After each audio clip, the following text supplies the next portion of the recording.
Hello students, welcome to दक्षिणा ई classroom. आज के लेक्चर से एक नया टॉपिक हम स्टार्ट कर रहे हैं, reactions of carboxylic acid and carboxylic acid derivative. तो कार्बोक्सिलिक एसिड और कार्बोक्सिलिक एसिड डेरिवेटिव के लिए मोस्ट कॉमन रिएक्शन है SN2TH रिएक्शन, और SN2TH reaction already reaction mechanism 1 में डिस्कस्ड है। तो बेसिकली इस चैप्टर में जितने भी रिएक्शंस हम डिस्कस करेंगे इनमें से ज़्यादातर रिएक्शंस रिपीट होने वाली है। बहुत कम ऐसी रिएक्शंस होंगी जो ऑलरेडी किसी भी प्रीवियस चैप्टर में हमने डिस्कस नहीं किया है। तो सबसे पहले हम स्टार्ट करते हैं कार्बोक्सिलिक एसिड से। अब यहाँ पे कार्बोक्सिलिक एसिड के लिए कोई भी रिएक्शन डिस्कस करने से पहले कुछ कार्बोक्सिलिक एसिड के कॉमन नेम्स हम देख लेते हैं। तो उसमें सबसे पहले आपको पता है ओम्स गैप सीरीज। अब ओम्स गैप सीरीज में OMSGAP टोटल 6 कार्बोक्सिलिक एसिड हैं, और इन सब की स्ट्रक्चर भी आपको पता है, नाम भी आपको पता है। O का मतलब क्या होता है? ऑक्सैलिक। ऑक्सैलिक एसिड का स्ट्रक्चर कैसा होता है? दो COOH को कंबाइन कर दो और इन दोनों COOH के बीच में बेसिकली कोई कार्बन आइटम नहीं है, दोनों COOH ग्रुप डायरेक्टली कनेक्टेड हैं। क्या मॉलिक्यूलर फॉर्मूला है? C2H2O4। ये हो गया ऑक्सैलिक एसिड। सिमिलरली इसके बाद M आता है। M का मतलब क्या हो गया? Malonic acid. तो मेलोनिक एसिड का स्ट्रक्चर कैसे आएगा? यही ऑक्सैलिक एसिड के स्ट्रक्चर से आएगा। दोनों COOH के बीच में एक कार्बन आइटम अटैच कर दो तो बेसिकली CH2 ग्रुप अटैच होगा, तो ये हो गया मेलोनिक एसिड। अगला क्या आएगा? Succinic acid. फिर क्या आ गया? Glutaric acid. फिर क्या आ गया? Adipic acid. एडिपिक एसिड का फॉर्मूला आपको पता होना चाहिए, स्ट्रक्चर पता होना चाहिए, बहुत काम का है ये, पॉलीमर में काम आएगा। और P क्या हो गया? Pimelic acid. बताइए एडिपिक एसिड का क्या स्ट्रक्चर होगा? यहाँ पे 0 CH2 ग्रुप है, 1 2 3 4, टोटल 4 CH2 ग्रुप बीच में आ जाएंगे और इन CH2 ग्रुप से दोनों तरफ COOH ग्रुप अटैच कर दो, टोटल 6 कार्बन है। तो इस एसिड के स्ट्रक्चर को बेसिकली क्या बोलते हैं? Adipic acid. इसके अलावा और भी कार्बोक्सिलिक एसिड हमें देखना है। जैसे मान लो बेंजीन के ऊपर COOH लगा दिया, तो पहले इसका IUPAC नेम आप बताओ। ये तो हो गया चेन से COOH principal functional group directly connected है, तो इसको प्रिंसिपल चेन या प्रिंसिपल कार्बन चेन कंसिडर किया जा सकता है। प्रिंसिपल कार्बन चेन का IUPAC एक्सेप्टेड नेम क्या है? बेंजीन। बेंजीन के आगे कुछ लगाना नहीं है, कोई सब्स्टिट्यूएंट नहीं है, लेकिन पीछे जरूर हमें कुछ लगाना पड़ेगा क्योंकि प्रिंसिपल फंक्शनल ग्रुप यहाँ पे प्रेजेंट है। प्रिंसिपल फंक्शनल ग्रुप का नाम क्या होगा? Carboxylic acid. तो इसका IUPAC नेम क्या हो गया? Benzene 1 carboxylic acid. और इसको और क्या बोलते हैं? Benzoic acid. ये भी IUPAC एक्सेप्टेड नेम है। अब यहां पे देखना, बेंजीन के ऊपर अगर 2 COOH लगा दिया जाए, ऑर्थो पे लगा दें या पैरा पे लगा दें, तो इन दोनों कार्बोक्सिलिक एसिड के नाम भी आपको पता होना चाहिए, और ये भी पॉलीमर में काम आएगा आपको। ऑर्थो पे अगर लगा हुआ तो उसको क्या बोलते हैं? Phthalic acid. P साइलेंट होता है, थैलिक एसिड। और अगर पैरा पे लगा दे तो उसको बोलते हैं टेरेप्थेलिक एसिड। अच्छा, कार्बोक्सिलिक एसिड में एक और कॉमन नेम आप देखिए, सिट्रिक एसिड। अब सिट्रिक एसिड किसको बोलते हैं? 3 कार्बन से 3 COOH ग्रुप आप अटैच कर दो, तो बेसिकली टोटल कितने कार्बन हो गए? 1 2 3 4 5 6। और ये जो मिडिल कार्बन एटम है जिससे COOH ग्रुप अटैच्ड है, उसके साथ एक और OH ग्रुप अटैच कर दो, तो ये बेसिकली अपने पास स्ट्रक्चर हो जाएगा सिट्रिक एसिड का। हम चाहें तो इसका IUPAC नेम भी लिख सकते हैं, लेकिन कॉमन नेम क्या होगा? Citric acid. और कौन से नाम आपको पता है? स्टीरियो आइसोमेरिज्म में भी कुछ कार्बोक्सिलिक एसिड के कॉमन नेम आपको पता चले थे। जैसे ऑप्टिकल आइसोमेरिज्म में पता चला था टार्टेरिक एसिड, और ज्योमेट्रिकल आइसोमेरिज्म में पता चला था मैलिक एसिड और फ्यूमेरिक एसिड। तो ये मैलिक एसिड और एक फ्यूमेरिक एसिड, ये दोनों एक दूसरे के ज्योमेट्रिकल आइसोमर हैं। एक सिस फॉर्म है, दूसरा ट्रांसफॉर्म है, या एक E फॉर्म है, दूसरा Z फॉर्म है। कैसे याद रखना है? मैलिक मतलब मिला हुआ। तो मिला हुआ का मतलब क्या है कि दोनों COOH ग्रुप पास में है, कार्बन डबल बॉन्ड कार्बन का रेस्ट्रिक्टेड रोटेशन प्रेजेंट है, और इन दोनों से 2 COOH ग्रुप लगाना है, तो ये बेसिकली क्या बन जाएगा? मैलिक एसिड और फ्यूमेरिक एसिड। अगर ये सिस फॉर्म है तो इसको क्या बोलेंगे? Malic acid. और अगर ये ट्रांसफॉर्म है तो इसको क्या बोलेंगे? Fumaric acid. ये दोनों एक दूसरे के लिए ज्योमेट्रिकल आइसोमर हैं और हम चाहें तो सिस और ट्रांस का कुछ यहाँ पे प्रॉपर्टीज भी कंपैरिजन कर सकते हैं, जैसे कि मेल्टिंग पॉइंट किसका ज़्यादा होगा, बॉइलिंग पॉइंट किसका ज़्यादा होगा, वाटर में सॉल्युबिलिटी किसकी ज़्यादा हो सकती है, कहाँ पे इंट्रामोलिकुलर हाइड्रोजन बॉन्डिंग प्रेजेंट है, कहाँ इंट्रामोलिकुलर हाइड्रोजन बॉन्डिंग प्रेजेंट नहीं है। और ये सारा फिजिकल प्रॉपर्टीज़ का या केमिकल प्रॉपर्टीज़ का कंपैरिजन ज्योमेट्रिकल आइसोमर्स में हमने देखा है। एक लास्ट और आप यहाँ पे देख लीजिए, टार्टरिक एसिड। टार्टरिक एसिड किसको बोलते हैं? COOH और मिडिल में 2 कार्बन एटम होते हैं जिनमें H और OH ग्रुप प्रेजेंट होता है। इसका अगर एक स्पेसिफिक फॉर्म बनाया जाए जैसे इस तरीके से, तो आप देखिए इसमें 2 काइरल कार्बन प्रेजेंट है, काइरल कार्बन प्रेजेंट, और POS भी प्रेजेंट है तो ऑप्टिकली इनएक्टिव है। तो कोई भी ऐसा ऑर्गेनिक कंपाउंड जहां पे काइरल कार्बन प्रेजेंट है, 2 या 2 से ज्यादा काइरल कार्बन है और उसके बावजूद भी अगर ऑप्टिकली इनएक्टिव है तो उसको क्या बोलते हैं? मीसोफॉर्म। तो उसको हम क्या बोल सकते हैं? Meso tartaric acid. तो कार्बोक्सिलिक एसिड के लिए कम से कम इतने कॉमन नेम्स तो हमें पता होना चाहिए। सबसे पहले आपने क्या देख लिया? Ohms gap. इसके बाद क्या देख लिया? टेरेप्थिलिक एसिड, थैलिक एसिड। फिर क्या देख लिया? Citric acid. फिर कहाँ पे आ गया? मैलिक एसिड, फ्यूमेरिक एसिड पे। और लास्ट में आपने क्या देख लिया? Tartaric acid. ये सभी कार्बोक्सिलिक एसिड कंपाउंड्स के कॉमन नेम हमें पता होना चाहिए।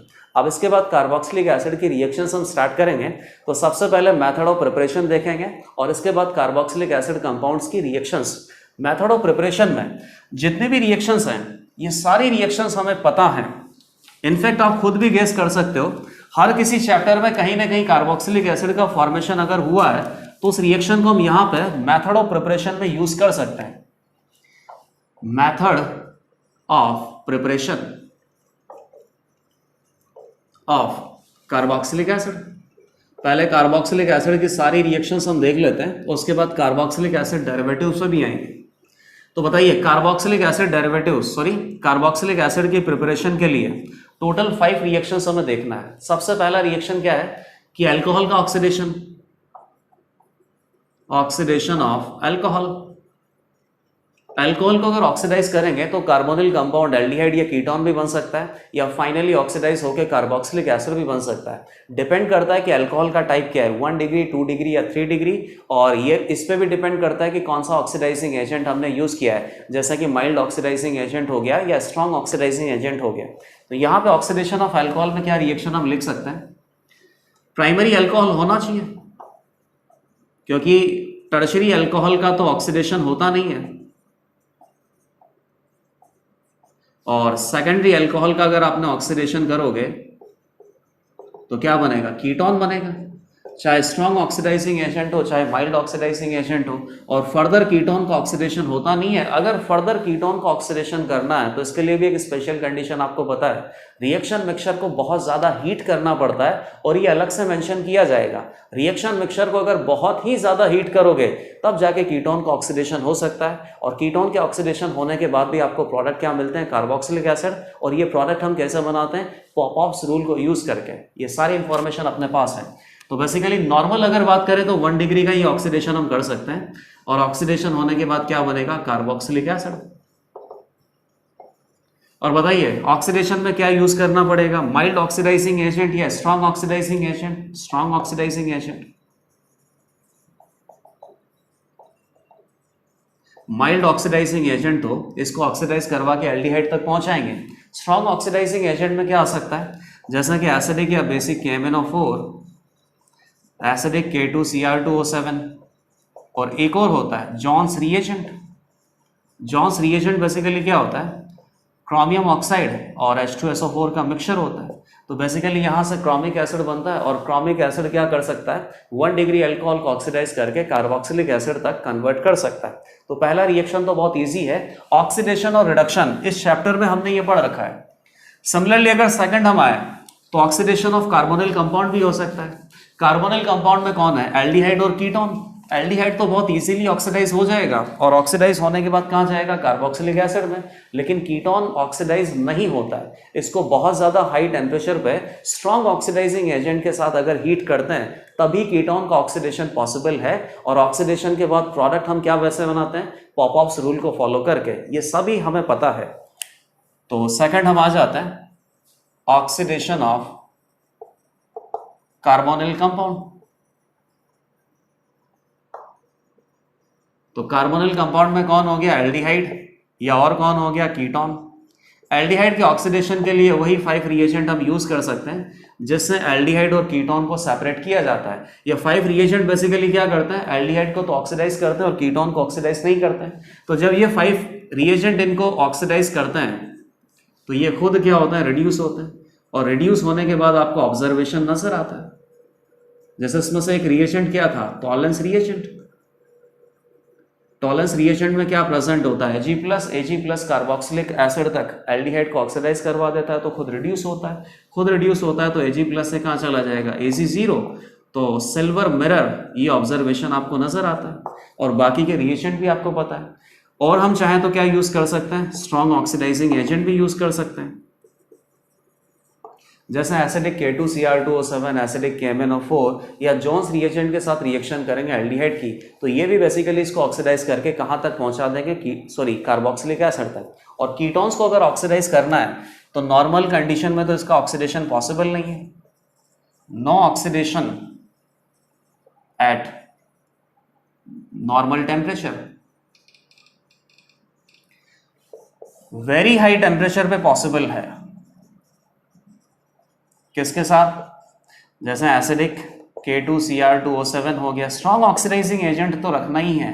ये एसिडिक KMnO4 हो गया या कॉन्सेंट्रेटेड HNO3 हो गया, ये ऑक्सीडाइज करके इसको कहाँ पहुंचा देंगे, कार्बोक्सिलिक एसिड में। किस तरीके से कार्बोक्सिलिक एसिड आपको बनाना है, पॉपऑप्स रूल को यूज करके। तो अभी तक 2 रिएक्शन हमने देख लिया है, oxidation of alcohol and oxidation of carbonyl compound. इन दोनों से कार्बोक्सिलिक एसिड को प्रिपेयर किया जा सकता है। इसके अलावा और भी रिएक्शंस हैं, जैसे मान लो बेंजोइक एसिड बनाना है, बेंजीन के ऊपर COOH लाना है, तो बेसिकली बेंजीन के ऊपर कोई ग्रुप प्रेजेंट होना चाहिए और इस ग्रुप को ऑक्सीडाइज करके COOH में कन्वर्ट कर देंगे तो बेंजोइक एसिड बन जाएगा। तो उसको क्या बोल सकते हैं, oxidation of alkyl benzene. Benzene के ऊपर अगर कोई अल्काइल ग्रुप प्रेजेंट है, और ये नहीं होना चाहिए, बस ये सब पढ़ाया हुआ है आपको, 3 डिग्री कार्बन यहाँ पे प्रेजेंट नहीं होना चाहिए। इस कार्बन पे या तो अल्फा हाइड्रोजन प्रेजेंट होने चाहिए या कोई भी फंक्शनल ग्रुप प्रेजेंट होना चाहिए। तो इसका स्ट्रॉन्ग ऑक्सीडाइजिंग एजेंट की प्रेजेंस में जब इसे हीट करेंगे तो ये अल्काइल चेन कितना भी बड़ा हो, फाइनली अल्काइल चेन का जो एक पार्ट है वो अलग हो जाएगा और यहां से केवल एक कार्बन एटम कनेक्टेड होगा और वो कार्बन एटम COOH में कन्वर्ट हो गया। तो ये क्या हो गया, बेंजोइक एसिड। इस तरीके से हम चाहें तो बेंजोइक एसिड का प्रिपरेशन भी कर सकते हैं। और रिएक्शन अपने पास क्या हो सकता है, ग्रिग्नार्ड रिएजेंट के साथ। तो ये ग्रिग्नार्ड रिएजेंट का जो चैप्टर हमने पढ़ा था उसमें भी ये रिएक्शन ऑलरेडी पढ़ा हुआ है। ग्रिग्नार्ड रिएजेंट अपने पास क्या होता है, RMgX, तो R- MgX पॉजिटिव, ये बेसिकली क्या हो गया, न्यूक्लियोफाइल। और इसको मुझे कन्वर्ट करना है RCOOH में, कार्बोक्सिलिक एसिड में। तो ये न्यूक्लियोफाइल किसी इलेक्ट्रोफाइल पर अटैक करना चाहिए और वो इलेक्ट्रोफाइल बेसिकली ऐसा हो जिससे फाइनली COOH ग्रुप आ जाए। तो वो इलेक्ट्रोफाइल क्या हो सकता है, CO2। ये इलेक्ट्रॉन डेफिशिएंट कार्बन पे अटैक करेगा, पाई बॉन्ड ब्रेक हो गया। उसके बाद क्या करना पड़ेगा, hydrolysis, O- MgX positive. Hydrolysis करेंगे तो RCOO- RCOOH में कन्वर्ट हो गया। इस तरीके से हम चाहें तो ग्रिग्नार्ड रिएजेंट से भी कार्बोक्सिलिक एसिड का प्रिपरेशन कर सकते हैं। और ये सारी रिएक्शंस हमने ऑलरेडी पढ़ रखी है। और क्या हो सकता है, यहां से भी कर सकते हैं। जितने भी अपने पास कार्बोक्सिलिक एसिड के डेरिवेटिव हैं, तो ये कार्बोक्सिलिक एसिड के डेरिवेटिव कार्बोक्सिलिक एसिड से बनते हैं, तो इन डेरिवेटिव्स का वापस से हाइड्रोलिसिस कर देते हैं। एसिडिक हाइड्रोलिसिस भी हो सकता है, बेसिक हाइड्रोलिसिस भी हो सकता है। लेकिन SN2TH रिएक्शन होता है, रिएक्शन मैकेनिज्म 1 में आपने ऑलरेडी पढ़ रखा है कि जो एसिडिक कंडीशन में रिएक्शन होगा उसका रेट ऑफ रिएक्शन थोड़ा फास्ट होगा। तो किसी भी एसिड डेरिवेटिव का एसिडिक हाइड्रोलिसिस कर देंगे तो वापस से कार्बोक्सिलिक एसिड ही बनेगा। तो एसिड डेरिवेटिव्स अपने पास क्या क्या है? फिफ्थ रिएक्शन क्या हो गया? Acidic hydrolysis of acid derivative, जैसे मान लो कि साइनाइड है, और क्या हो सकता है? कार्बोक्सिलिक एसिड एनहाइड्राइड हो सकता है, एस्टर हो सकता है, एसिड हैलाइड हो सकता है, अमाइड हो सकता है। इन सभी का आपको एसिडिक हाइड्रोलिसिस करना है। तो हाइड्रोलिसिस में न्यूक्लियोफाइल कौन होता है? वाटर। तो ये वाटर यहां पे अटैक करेगा, SN2TH रिएक्शन होगा, फाइनली इस रिएक्शन में एक प्रोडक्ट क्या होगा? Carboxylic acid. किसी एक का भी बता सकते हैं। जैसे मान लो इसका हाइड्रोलिसिस करोगे तो कार्बन और ये जो लीविंग ग्रुप वाला बॉन्ड होता है इसको ब्रेक करना है। यहाँ पार्शियली पॉजिटिव है, यहाँ पार्शियली नेगेटिव है। पार्शियली पॉजिटिव पे क्या अटैच करना है? OH minus. 3 टाइम्स आपको बॉन्ड ब्रेक करना है तो 3 टाइम्स OH माइनस आ जाएगा, 3 टाइम्स H प्लस आ जाएगा। तो ये क्या बन गया? NH3 plus OH OH OH। Water molecule यहां से रिमूव होगा, कंडेंसेशन होगा, तो ये RCOH। सिमिलरली आप चाहें तो कार्बोक्सिलिक एसिड एनहाइड्राइड से भी कर सकते हैं, क्योंकि कार्बोक्सिलिक एसिड एनहाइड्राइड कैसे बनता है? कार्बोक्सिलिक एसिड से ही बनता है। 2 कार्बोक्सिलिक एसिड के मॉलिक्यूल होते हैं, इन दोनों में से एक वाटर मॉलिक्यूल रिमूव करो तो दोनों कार्बोक्सिलिक एसिड के मॉलिक्यूल कंबाइन हो जाएंगे। कंबाइन होने के बाद एसिड एनहाइड्राइड हमें मिलता है। तो वापस से अगर इसमें वाटर मॉलिक्यूल को ऐड कर देंगे तो दोनों तरफ से कार्बोक्सिलिक एसिड आपको मिलेंगे। एसिडिक कंडीशन है, ये न्यूक्लियोफाइल ने अटैक किया, पाई बॉन्ड ब्रेक होगा, पाई बॉन्ड फॉर्म होगा, लीविंग ग्रुप लीव करेगा, प्लस R'(COO माइनस।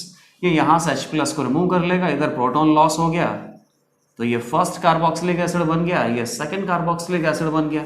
इस तरीके से हम चाहें तो किसी भी एसिड डेरिवेटिव का एसिडिक हाइड्रोलिसिस करने पे कार्बोक्सिलिक एसिड प्रोडक्ट हम बना सकते हैं। तो टोटल 5 रिएक्शंस आपने देखा है और इन 5 रिएक्शन से कार्बोक्सिलिक एसिड को प्रिपेयर किया जा सकता है।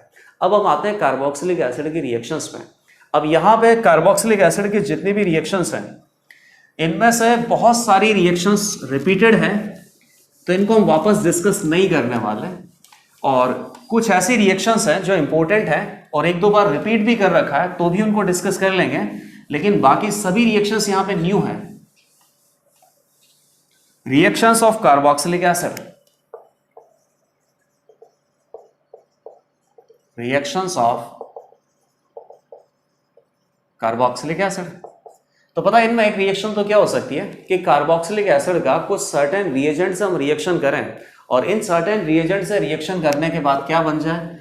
Carboxylic acid derivative. तो ये रिएक्शन ऑलरेडी हमने रिएक्शन मैकेनिज्म 1 में SN2TH रिएक्शन में पढ़ा हुआ है और इस रिएक्शन को वापस से भी पढ़ेंगे, लेकिन कहाँ पढ़ेंगे? प्रिपरेशन ऑफ एसिड डेरिवेटिव में पढ़ेंगे।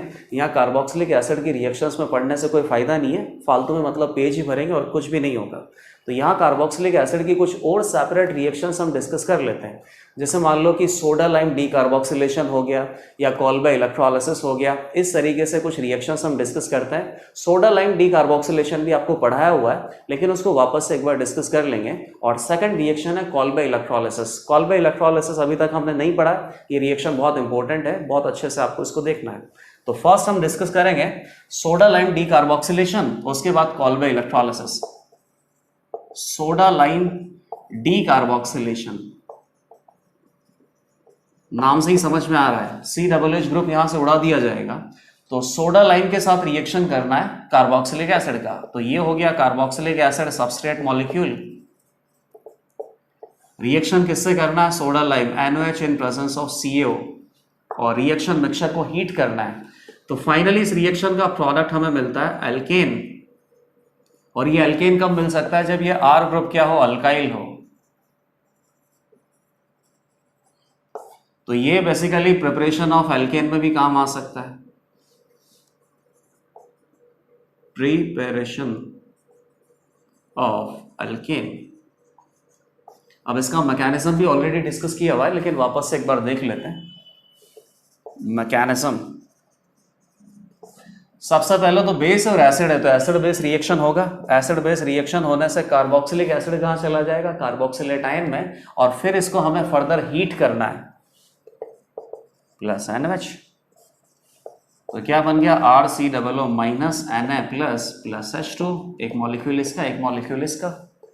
सेकेंड स्टेप में क्या होगा, ये जो कार्बोक्सिलेट आयन है, हीट हम इस रिएक्शन मिक्सचर को कर रहे हैं, तो बेसिकली CO2 मॉलिक्यूल रिलीज होगा। ये जो इलेक्ट्रॉन पेयर है ये कार्बन के साथ पाई बॉन्ड बनेगा, और किसी भी रिएक्शन में कार्बन ऑक्सीजन पाई बॉन्ड या फॉस्फोरस ऑक्सीजन पाई बॉन्ड या सल्फर ऑक्सीजन पाई बॉन्ड अगर कहीं बन सकता है तो ये पाई बॉन्ड बन के रहेगा। ये सारे पाई बॉन्ड बहुत मजबूत होते हैं, तो ये पाई बॉन्ड जैसे ही यहाँ पे बनेगा, ये सिग्मा बॉन्ड यहाँ पे ब्रेक होगा और कार्बन के ऊपर क्या चला गया, इलेक्ट्रॉन पेयर, तो R माइनस कार्बोनाइन इंटरमीडिएट आ गया। इस रिएक्शन का कंप्लीट मैकेनिज्म हमने डिस्कस भी कर रखा है, और CO2 गैस यहां से रिलीज हो जाएगा। अब थर्ड स्टेप क्या है कि R माइनस जो इंटरमीडिएट है कार्बोनाइन, ये बहुत ही अच्छा बेस है, और इस रिएक्शन मिक्सचर में कहीं ऐसा सबस्ट्रेट मॉलिक्यूल तो है नहीं जहां पे लीविंग ग्रुप प्रेजेंट हो। लीविंग ग्रुप अगर कहीं प्रेजेंट नहीं है और ये न्यूक्लियोफाइल है तो न्यूक्लियोफिलिक सब्स्टिट्यूशन तो होगा नहीं, केवल अपने पास वाटर मॉलिक्यूल है और वाटर मॉलिक्यूल में एसिडिक प्रोटॉन है, तो फिर ये कैसा बिहेव करेगा, बेस, और यहां से क्या मिलेगा इसको, एसिडिक प्रोटॉन। तो ये क्या बन जाएगा, RH प्लस OH माइनस। तो ये आपको फाइनल प्रोडक्ट मिल गया एल्केन। अब इसके लिए कुछ इंपॉर्टेंट पॉइंट हम देख लेते हैं, और उसके बाद सोडा लाइम डीकार्बोक्सिलेशन के लिए कुछ 7 to 8 एग्जाम्पल हमें डिस्कस करना है, और हर एग्जाम्पल में थोड़ा वेरिएशन होगा। ऐसा नहीं है कि हर एग्जाम्पल में प्रोडक्ट हमें एल्केन ही मिलेगा, प्रोडक्ट कुछ भी हो सकता है, लेकिन आपको बेसिकली इस मैकेनिज्म को फॉलो करना है। तो इंपॉर्टेंट पॉइंट अपने पास क्या हो गया, कार्बोनाइन इंटरमीडिएट है। अच्छा, इसी स्टेप में पहली बार सबस्ट्रेट मॉलिक्यूल का बॉन्ड ब्रेक हो रहा है, और सबस्ट्रेट मॉलिक्यूल का बॉन्ड ब्रेक होने के बाद R माइनस कार्बोनाइन बन गया प्लस CO2 बन गया, तो यही RDS स्टेप है। तो सेकंड क्या हो गया, RDS स्टेप में क्या हो रहा है, फॉर्मेशन ऑफ कार्बोनाइन। थर्ड क्या हो सकता है कि जहां पे कार्बोनाइन सबसे ज्यादा स्टेबल होगा, रेट डिटरमाइनिंग स्टेप से ही किसी रिएक्शन का रेट हम कैलकुलेट कर सकते हैं। तो रेट डिटरमाइनिंग स्टेप में जो भी होता है ना, अगर वो अच्छे से हो जाए तो रिएक्शन का रेट इंक्रीज किया जा सकता है। रेट डिटरमाइनिंग स्टेप में क्या हो रहा है, कार्बोनाइन का फॉर्मेशन। तो कार्बोनाइन का फॉर्मेशन अगर अच्छे से हो जाए, और अच्छे से कब हो सकता है, जब कार्बोनाइन स्टेबल हो। तो कार्बोनाइन बेसिकली इंटरमीडिएट है, इंटरमीडिएट अगर ज्यादा स्टेबल होगा तो रिएक्शन का रेट इंक्रीज किया जा सकता है। तो थर्ड पॉइंट अपने पास क्या आ सकता है कि rate of reaction is directly proportional to stability of carbanion. तो यहां पर रेट ऑफ रिएक्शन से भी क्वेश्चन पूछे जा सकते हैं, और ये क्वेश्चन तो बहुत इजी होगा, बहुत अच्छे से आप बता पाओगे, क्योंकि कार्बोनाइन की स्टेबिलिटी क्या होगी, ये ऑलरेडी GOC2 में आपने पढ़ रखा है। कार्बोनाइन एनायन है, एनायन की स्टेबिलिटी को कौन इंक्रीज करता है, -M, -Hc और -I, स्टेबिलिटी ऑफ कार्बोनाइन। ये तीनों पॉइंट यहाँ पे बहुत इंपॉर्टेंट है। अब इस पर्टिकुलर रिएक्शन के लिए कुछ एग्जाम्पल हम डिस्कस कर लेते हैं। रिएक्शन रेट कहां पे ज्यादा होगा डीकार्बोक्सिलेशन का, ये एग्जाम्पल डिस्कस करने से कोई फायदा नहीं है, क्योंकि ये तो बहुत इजीली हम बता सकते हैं। फिर भी हम एक दो एग्जाम्पल तो डिस्कस कर ही लेंगे डीकार्बोक्सिलेशन के रेट के लिए। बाकी हमें जो रिएक्शंस है इनमें प्रोडक्ट फॉर्मेशन करना है, तो ये कुछ 7 to 8 एग्जाम्पल हैं। पहला क्या हो गया, CH3COOH NaOH CO हीट। यहां कार्बोक्सिलिक एसिड दिया जाएगा, कार्बोक्सिलेट आयन भी दिया जा सकता है। तो कार्बोक्सिलेट आयन अगर दिया जाएगा तो फर्स्ट स्टेप एसिड बेस आपको नहीं करना है, डायरेक्टली सेकंड स्टेप से प्रोसीड करना है। CO2 हटा के कार्बोनाइन बनाना है, कार्बोनाइन बेसिकली एसिडिक प्रोटॉन को रिमूव करेगा, तो फाइनली इस रिएक्शन के प्रोडक्ट हमें मिलेंगे। सेकंड अपने पास क्या हो गया, ये भी इंपॉर्टेंट है, C14 का लेबल लगा रखा है, और ये COOH हीट।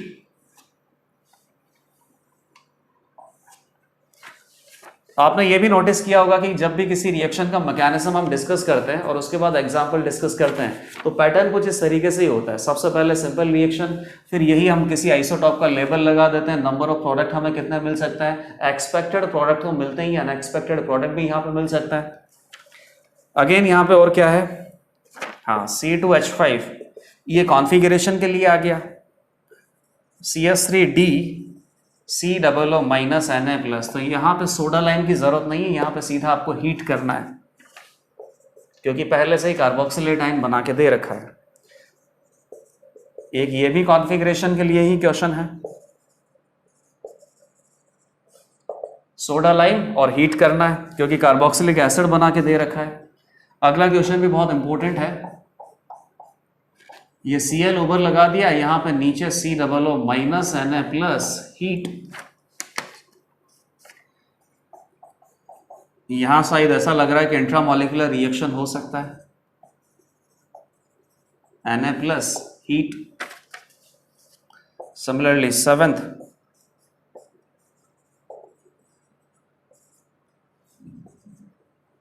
इन सारे एग्जाम्पल में बहुत इजीली प्रोडक्ट हम बना सकते हैं, केवल मैकेनिज्म को ध्यान रखना है। वापस से एक बार मैकेनिज्म बता देता हूं। सबस्ट्रेट मॉलिक्यूल है कार्बोक्सिलिक एसिड, तो कार्बोक्सिलिक एसिड पहले बेस के साथ रिएक्शन करके सॉल्ट का फॉर्मेशन करेगा। सॉल्ट अपने पास क्या होगा, सोडियम कार्बोक्सिलेट। अब सोडियम कार्बोक्सिलेट में COO माइनस ग्रुप है, इसको हीट करने से CO2 गैस रिलीज हो जाता है, कार्बोनाइन इंटरमीडिएट मिलता है। अब ये carbanion intermediate basically as a nucleophile behave कर सकता है, एज अ बेस बिहेव कर सकता है। न्यूक्लियोफाइल कब बिहेव कर सकता है, जब इस रिएक्शन मिक्सचर में कोई और सबस्ट्रेट मॉलिक्यूल प्रेजेंट हो जहां पे लिविंग ग्रुप हो, और अगर ऐसा नहीं है तो ये basically as a base behave करेगा, और बेस बिहेव करने के बाद वाटर मॉलिक्यूल से एसिडिक प्रोटॉन को रिमूव करेगा, और फाइनली एसिड बेस रिएक्शन का जो प्रोडक्ट है एल्केन हमें मिल सकता है। लेकिन यहाँ पे सारे वेरिएशन है, ये बेस भी बिहेव कर सकता है, और कहीं पे मैंने लिविंग ग्रुप भी बना रखा है तो ये एज अ न्यूक्लियोफाइल भी बिहेव कर सकता है, और फाइनली इस रिएक्शन के प्रोडक्ट हमें बनाने हैं।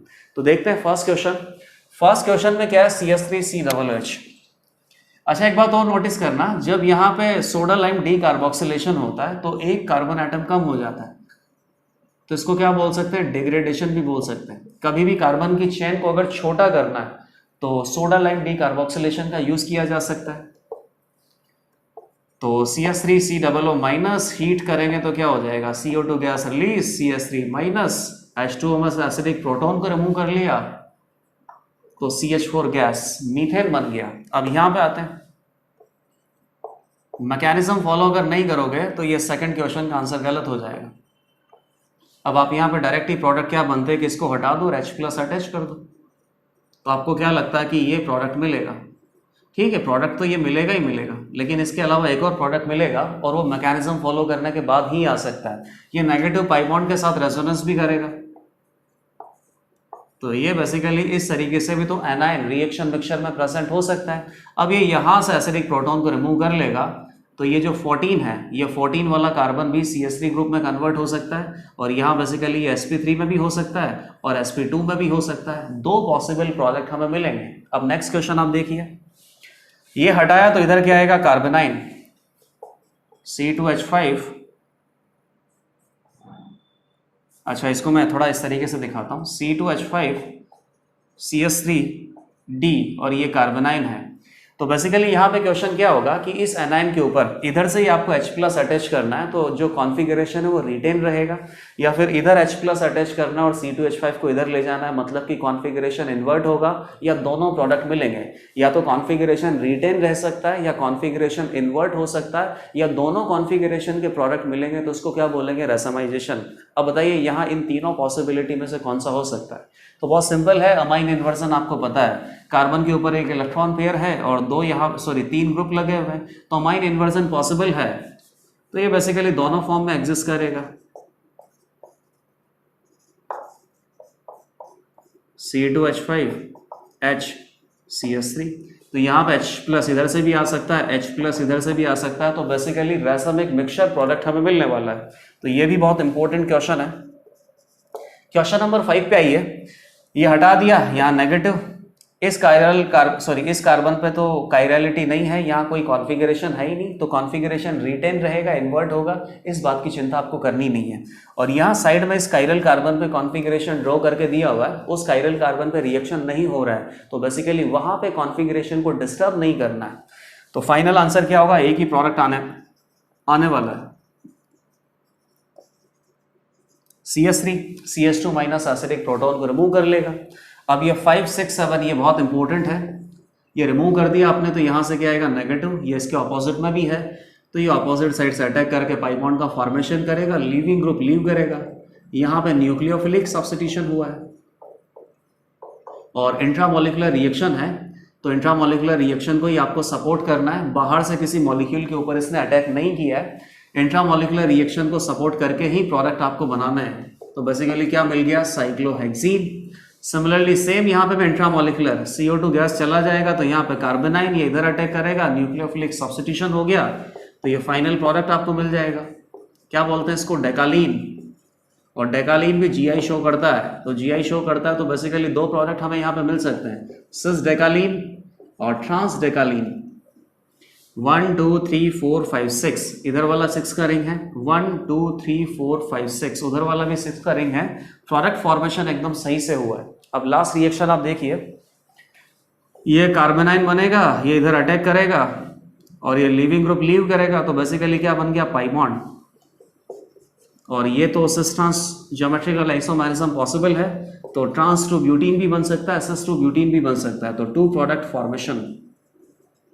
सोडा लाइम डीकार्बोक्सिलेशन रिएक्शन वापस से पढ़ लिया, बहुत इजी रिएक्शन था और इस रिएक्शन के लिए काफी सारे एग्जांपल भी आपने डिस्कस कर लिए। कार्बोनाइन इंटरमीडिएट मिलता है तो कार्बोनाइन एसिडिक प्रोटॉन को रिमूव करने के बाद फाइनल प्रोडक्ट बनाता है। एसिड बेस रिएक्शन से जो प्रोडक्ट हमें मिलते हैं उसके लिए भी एग्जांपल आपने दिखे हैं। और अगर सबस्ट्रेट मॉलिक्यूल में कहीं लीविंग ग्रुप प्रेजेंट है तो इंट्रामोलिकुलर रिएक्शन होगा, कार्बोनाइन एज अ न्यूक्लियोफाइल बिहेव करेगा, न्यूक्लियोफाइल अटैक करके लीविंग ग्रुप को हटा देगा और उस इंट्रामोलिकुलर रिएक्शन के क्या प्रोडक्ट मिलेंगे इसके लिए भी एग्जाम्पल हमने डिस्कस किए हैं। तो ये सोडा लाइम डीकार्बोक्सिलेशन यहाँ पे कंप्लीट हो जाता है। अब नेक्स्ट रिएक्शन पे आते हैं। नेक्स्ट रिएक्शन को बोलते हैं कॉल्बे इलेक्ट्रोलिसिस। तो इलेक्ट्रोलिसिस में बेसिकली वही कैथोड एनोड पे वर्क करना पड़ेगा। इलेक्ट्रोलिसिस में आपको क्या करना है, यही कार्बोक्सिलिक एसिड का कुछ सॉल्यूशन होगा, पहले उसको सॉल्ट में कन्वर्ट करेंगे, सॉल्ट में कन्वर्ट करने से क्या होगा, कैटायन और एनायन बनेंगे, और कैटायन और एनायन का एक्वस सॉल्यूशन में इलेक्ट्रिसिटी बहुत अच्छे से कंडक्ट होता है। इलेक्ट्रिसिटी कंडक्ट होगा तभी इलेक्ट्रोलिसिस के प्रोडक्ट हम बना सकते हैं। और इलेक्ट्रोलिसिस के प्रोडक्ट आप किस तरीके से बनाओगे, कैथोड पे क्या होता है रिडक्शन, एनोड पे क्या होता है ऑक्सीडेशन। ऑक्सीडेशन का मतलब इलेक्ट्रॉन डोनेट करना है, कैथोड में रिडक्शन होता है तो इलेक्ट्रॉन एक्सेप्ट करना है, तो वही थोड़ा इलेक्ट्रोकेमिस्ट्री वापस से काम आएगा। नेक्स्ट रिएक्शन आ गया कॉल्बे इलेक्ट्रोलिसिस। कॉल्बे इलेक्ट्रोलिसिस, तो कॉल्बे इलेक्ट्रोलिसिस की क्या खास बात है, सोडियम और पोटेशियम सॉल्ट होता है, कार्बोक्सिलिक एसिड, और इसका इलेक्ट्रोलिसिस करते हैं, हीट वगैरह नहीं करना है, करंट पास करना है। इलेक्ट्रोलिसिस के बाद आपको प्रोडक्ट मिल जाता है और ये प्रोडक्ट अपने पास मोस्टली क्या होता है, एल्केन होता है, क्योंकि यहाँ जो कार्बोक्सिलिक एसिड हम बना रहे हैं उस कार्बोक्सिलिक एसिड में C डबल बॉन्ड और माइनस Na+, इस ग्रुप से जुड़ा हुआ ये जो ग्रुप है ये अल्काइल ग्रुप होता है। अल्काइल ग्रुप अगर यहाँ पे प्रेजेंट होगा तो इस पर्टिकुलर रिएक्शन में प्रोडक्ट क्या मिलेगा, एल्केन। रिएक्शन कौन सा करना है, इलेक्ट्रोलिसिस। अब इसका मैकेनिज्म हम देख लेते हैं। मैकेनिज्म बहुत सिंपल है, कुछ इंपॉर्टेंट पॉइंट डिस्कस करेंगे, फाइनली 7 to 8 एग्जाम्पल भी डिस्कस करना है। सोडियम और potassium salt of carboxylic acid, तो ये तो हो गया कार्बोक्सिलिक एसिड।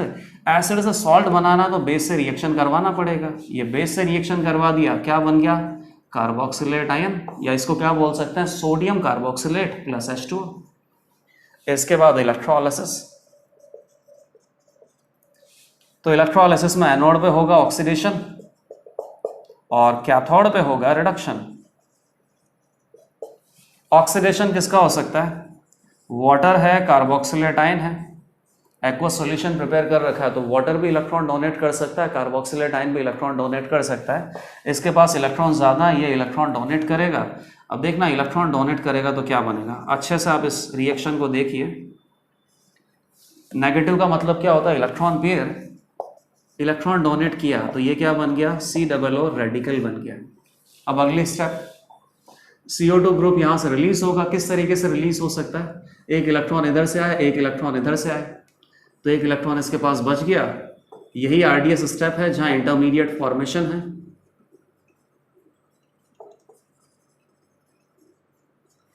तो क्या बन गया, R फ्री रेडिकल बन गया। तो कॉल्बे इलेक्ट्रोलिसिस में इंटरमीडिएट हमें क्या मिलता है, carbon free radical plus CO2 gas release हो गया। अब ये फ्री रेडिकल प्रेजेंट है, फ्री रेडिकल तो कहाँ कंबाइन होता है, अगले फ्री रेडिकल से ही कंबाइन होगा, तो इस रिएक्शन मिक्सचर में काफी सारे फ्री रेडिकल प्रेजेंट है और ये इस तरीके से कंबाइन कर लेंगे तो इस रिएक्शन को हम क्या बोलेंगे, कॉम्बिनेशन।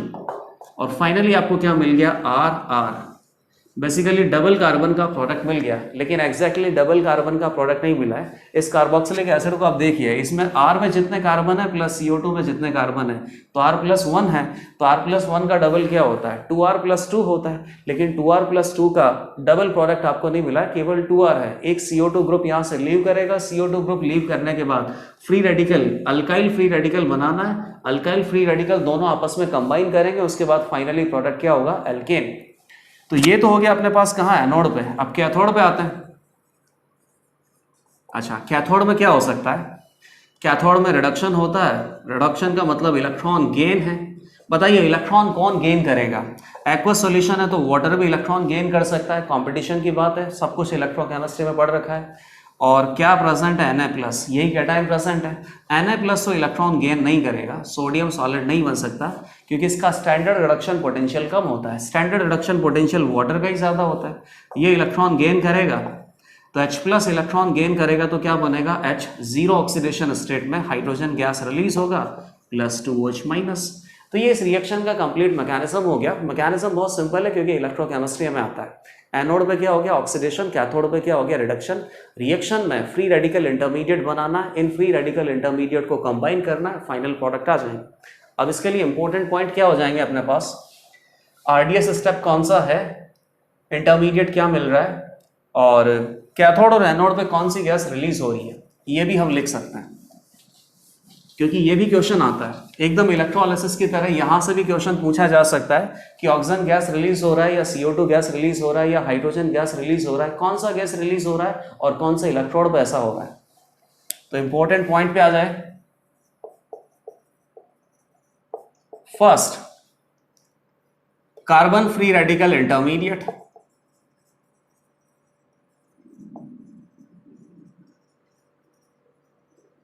और क्या हो सकता है, कैथोड पे कौन सी गैस रिलीज हो रही है, hydrogen gas, hydrogen gas is released at cathode. अच्छा एक बार देखो, जिस तरीके से ये रिएक्शन आगे प्रोसीड करता जाएगा, कैथोड पे हाइड्रोजन गैस रिलीज होगा और उसी के साथ साथ क्या बनेगा, 2OH-। OH- आयन का प्रेजेंस है रिएक्शन मिक्सचर में, मतलब रिएक्शन बेसिक हो गया। रिएक्शन बेसिक हो गया तो इसका pH इंक्रीज हो जाएगा। तो क्या लिख सकते हैं, as reaction proceeds pH of reaction mixture increases. अच्छा एक पॉइंट और देखना, methane can not be prepared, cannot be prepared by this reaction। वो आपको समझ में आ भी रहा है। जैसे मान लो कि मीथेन को प्रिपेयर करना है तो मीथेन को कैसे प्रिपेयर किया जा सकता है, मीथेन में तो एक ही कार्बन है। अब ऐसा थोड़ी कि हाफ कार्बन रेडिकल दोनों कंबाइन होकर एक फुल कार्बन रेडिकल बन गया, ऐसा तो बिल्कुल भी नहीं हो सकता। यहां से केवल ऐसे एल्केन को प्रिपेयर किया जा सकता है जिस एल्केन में basically even number of carbon हो। अगर ऑड नंबर ऑफ कार्बन हो तो उसको प्रिपेयर तो किया जा सकता है, लेकिन ये रिएक्शन बहुत खराब हो जाएगा। जैसे मान लो कि C3H8 को आपको प्रिपेयर करना है, तो कैसे प्रिपेयर किया जा सकता है, देखना 3 कार्बन है तो ऐसा करते हैं कि 2 कार्बन का एक रेडिकल बना लेते हैं और एक कार्बन का एक रेडिकल बना लेते हैं, C2H5 रेडिकल और CS3 रेडिकल। बताइए ये कहां से आ सकता है, C2H5 COOH से, और वो कहां से आ सकता है, CS3 COOH से। इन दोनों का मिक्सचर हो, सोडियम सॉल्ट हम बना लेंगे, सोडियम सॉल्ट का इलेक्ट्रोलिसिस करेंगे तो CS3 रेडिकल मिलेगा, C2H5 रेडिकल मिलेगा। अब यहां बेसिकली गड़बड़ क्या होगी कि ये CS3 रेडिकल और C2H5 रेडिकल आपस में कंबाइन होंगे तो क्या बन जाएगा, प्रोपेन। लेकिन ये खुद अपने में भी तो कंबाइन हो सकते हैं, CS3 से कंबाइन होगा तो इथेन मिलेगा, C2H5 से कंबाइन होगा तो ब्यूटेन मिलेगा। तो बेसिकली रिएक्शन मिक्सचर में नंबर ऑफ एल्केन हमें मिलेंगे तो इस रिएक्शन का जो प्रोडक्टिविटी है वो बहुत ही घट जाएगा। जो डिजायर्ड प्रोडक्ट आपको चाहिए था उस डिजायर्ड प्रोडक्ट के अलावा बाकी नंबर ऑफ बाई प्रोडक्ट भी मिल रहे हैं, तो उस केस में ये रिएक्शन बेस्ट नहीं होगा। ऐसा भी पूछा जा सकता है कि soda lime decarboxylation Kolbe electrolysis क्या अनसिमेट्रिकल एल्केन को बनाने के लिए बेस्ट मेथड है क्या? तो बिल्कुल भी नहीं, क्योंकि अनसिमेट्रिकल एल्केन यहाँ से बना तो सकते हैं, लेकिन उसी के साथ साथ इस पर्टिकुलर रिएक्शन में काफ़ी सारे बाई प्रोडक्ट भी हमें मिलेंगे और CH4 गैस को यहाँ पे नहीं बनाया जा सकता। माना कि CH4 गैस को बनाने के लिए आपने फॉर्मिक एसिड को यूज़ किया, तो फॉर्मिक एसिड से भी कहाँ बनेगा? COOH ग्रुप तो यहाँ से गायब हो जाएगा, तो फ्री रेडिकल भी आपको क्या मिलेगा? H फ्री रेडिकल, और H फ्री रेडिकल के साथ कंबाइन होगा तो हाइड्रोजन गैस रिलीज होगा। पहले तो क्या बनेगा? Carboxylate ion. अब इस कार्बोक्सिलेट आयन में एनायन का क्या होगा? ऑक्सीडेशन होगा। ऑक्सीडेशन में क्या होगा? 1 इलेक्ट्रॉन लूज होगा, एनोड पे ऑक्सीडेशन होता है, तो ये क्या बन गया? Format radical. यहां से CO2 चला जाएगा, तो क्या बनेगा? H radical plus CO2 gas release हो गया। H रेडिकल से कंबाइन हो जाएगा तो हाइड्रोजन गैस रिलीज होगा। किसी भी केस में कॉल्बे इलेक्ट्रोलिसिस से CH4 गैस को प्रिपेयर नहीं किया जा सकता। तो ये सारे इंपॉर्टेंट पॉइंट आपने देख लिए। अब कॉल्बे इलेक्ट्रोलिसिस के लिए कुछ एग्जाम्पल हम डिस्कस करेंगे, और एग्जाम्पल में आप देखना किस रिएक्शन में प्रिपरेशन किसका होता है? एल्केन का। तो जरूरी नहीं है कि हर एग्जाम्पल में एल्केन ही प्रिपेयर होगा, ये तो मोस्ट कॉमन रिएक्शन होता है। बाकी रिएक्शन में अगर थोड़ा वेरिएशन कर दिया जाए तो और भी कंपाउंड्स यहाँ पे प्रिपेयर हो सकते हैं। तो कोई भी कंपाउंड प्रिपेयर हो सकता है, केवल आपको मैकेनिज्म पे फोकस करना है। और मैकेनिज्म के लिए भी ये सारी स्टेप्स आपको वापस से रीड्रॉ नहीं करनी है, केवल इतना करना है कि जो भी आपके पास कार्बोक्सिलेट आयन दे रखा है उसमें से CO2 को हटाओ और R के ऊपर फ्री रेडिकल लगा दो, फटाफट से इंटरमीडिएट बनाए, इंटरमीडिएट से प्रोडक्ट हम बना लेंगे। तो क्वेश्चन देखिए कॉल्बे इलेक्ट्रोलिसिस पे। अब ये क्वेश्चंस क्या है अपने पास? बहुत ही इजी क्वेश्चन है। फर्स्ट हो गया CH3COOH, ये तो बहुत इजीली बना लोगे। तो पहले तो इसका सॉल्ट आपको प्रिपेयर करना पड़ेगा, तो बेस से रिएक्शन किया, उसके बाद इलेक्ट्रोलिसिस करेंगे। इलेक्ट्रोलिसिस से आपको क्या बनाना है? प्रोडक्ट। सेकंड आ गया, इजी है सब, एकदम सेम रिएजेंट है। थर्ड, अब ये भी अच्छा क्वेश्चन है और इससे आपको पता चलेगा कि इस रिएक्शन में केवल एल्केन ही नहीं बन सकता, कुछ और भी बन सकता है। फोर्थ, ये भी सही है। अच्छा, फोर्थ में एक वेरिएशन और कर सकते हैं, फिफ्थ बना देते हैं।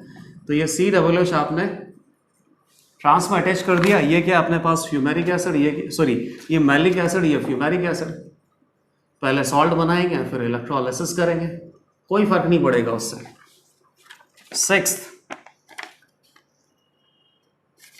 ये भी सही है, COOH सॉल्ट बना दो, इलेक्ट्रोलिसिस कर दो। सेवेंथ, ये भी अच्छा क्वेश्चन हो गया। सेवेंथ के बाद एट्थ,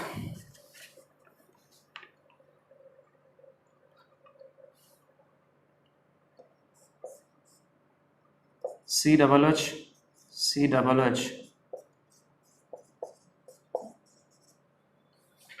नाइन्थ, और ये क्वेश्चन सबसे अच्छा है, नाइन्थ क्वेश्चन। इससे आपको बेसिकली GOC1 के कुछ कॉन्सेप्ट भी रिकॉल होने वाले हैं। वही पहले सॉल्ट प्रिपेयर करना, बेस के साथ रिएक्शन करके उसके बाद इलेक्ट्रोलिसिस आपको करना है। तो कॉल्बे इलेक्ट्रोलिसिस के फाइनल प्रोडक्ट हम बनाएंगे, कंप्लीट मैकेनिज्म को फॉलो कर लेते हैं। तो पहला आप देखिए, बेस क्या बनेगा? CH3COO- Na+। तो बताइए कैटायन अपने पास कौन है? Na+। तो Na+ इलेक्ट्रॉन एक्सेप्ट कर सकता है, एक्वस सॉल्यूशन है तो वाटर इलेक्ट्रॉन एक्सेप्ट भी कर सकता है, इलेक्ट्रॉन डोनेट भी कर सकता है। कंपटीशन की बात होती है, कैथोड और एनोड दोनों पे वाटर को तो लिखा जाता है।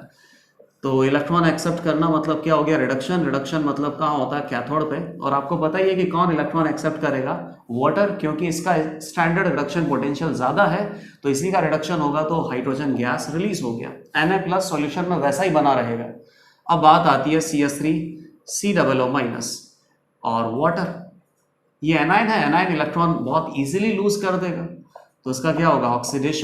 ऑक्सीडेशन कहाँ होता है? एनोड पे। इलेक्ट्रॉन लूज करने के बाद फ्री रेडिकल बनेगा, CO2 ग्रुप लीव कर जाएगा, तो CH3 फ्री रेडिकल बनेगा। कार्बन फ्री रेडिकल आपने बना दिया, या फ्री रेडिकल के साथ कंबाइन होगा, कॉम्बिनेशन के बाद क्या बनेगा?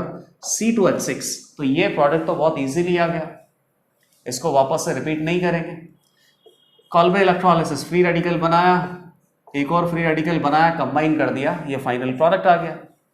अब इसमें देखना, ये हटाओ ये हटाओ, तो ये फ्री रेडिकल बन गया। ये फ्री रेडिकल एक ही मॉलिक्यूल के अंदर दो फ्री रेडिकल हमें दे रखे हैं, तो बेसिकली इस मॉलिक्यूल को किसी अलग मॉलिक्यूल से रिएक्शन करने की जरूरत नहीं है, इंटर मॉलिक्यूलर रिएक्शन की जरूरत नहीं है, इंट्रा मॉलिक्यूलर रिएक्शन ही यहाँ पे हो जाएगा, इंट्रा मॉलिक्यूलर रिएक्शन। तो ये जब दोनों आपस में रिएक्शन करेंगे तो आपस में रिएक्शन करने के बाद एक पाई बॉन्ड का फॉर्मेशन हो जाएगा। सिग्मा बॉन्ड एक बॉन्ड तो पहले से प्रेजेंट है, फ्री रेडिकल और फ्री रेडिकल दोनों आपस में रिएक्शन करके एक और बॉन्ड का फॉर्मेशन करेंगे, सिग्मा बॉन्ड के बाद पाई बॉन्ड ही आता है, तो ये बेसिकली क्या हो गया, इथीन बन गया। तो एल्कीन भी बनाया जा सकता है एल्कीन के साथ साथ। अगला देखो, अब ये दोनों बहुत ईजी है, फोर्थ और फिफ्थ, ये हटाया तो ये फ्री रेडिकल इंट्रामॉलिक्यूलर होगा, तो क्या बन जाएगा, ये अल्काइन। सिमिलरली ये फ्री रेडिकल, वो तो एक ही बात है, एक ही कार्बन पे फ्री रेडिकल है, चाहे इस तरीके से अटैच कर दो, और उसके बाद वापस से क्या बन गया, अल्काइन।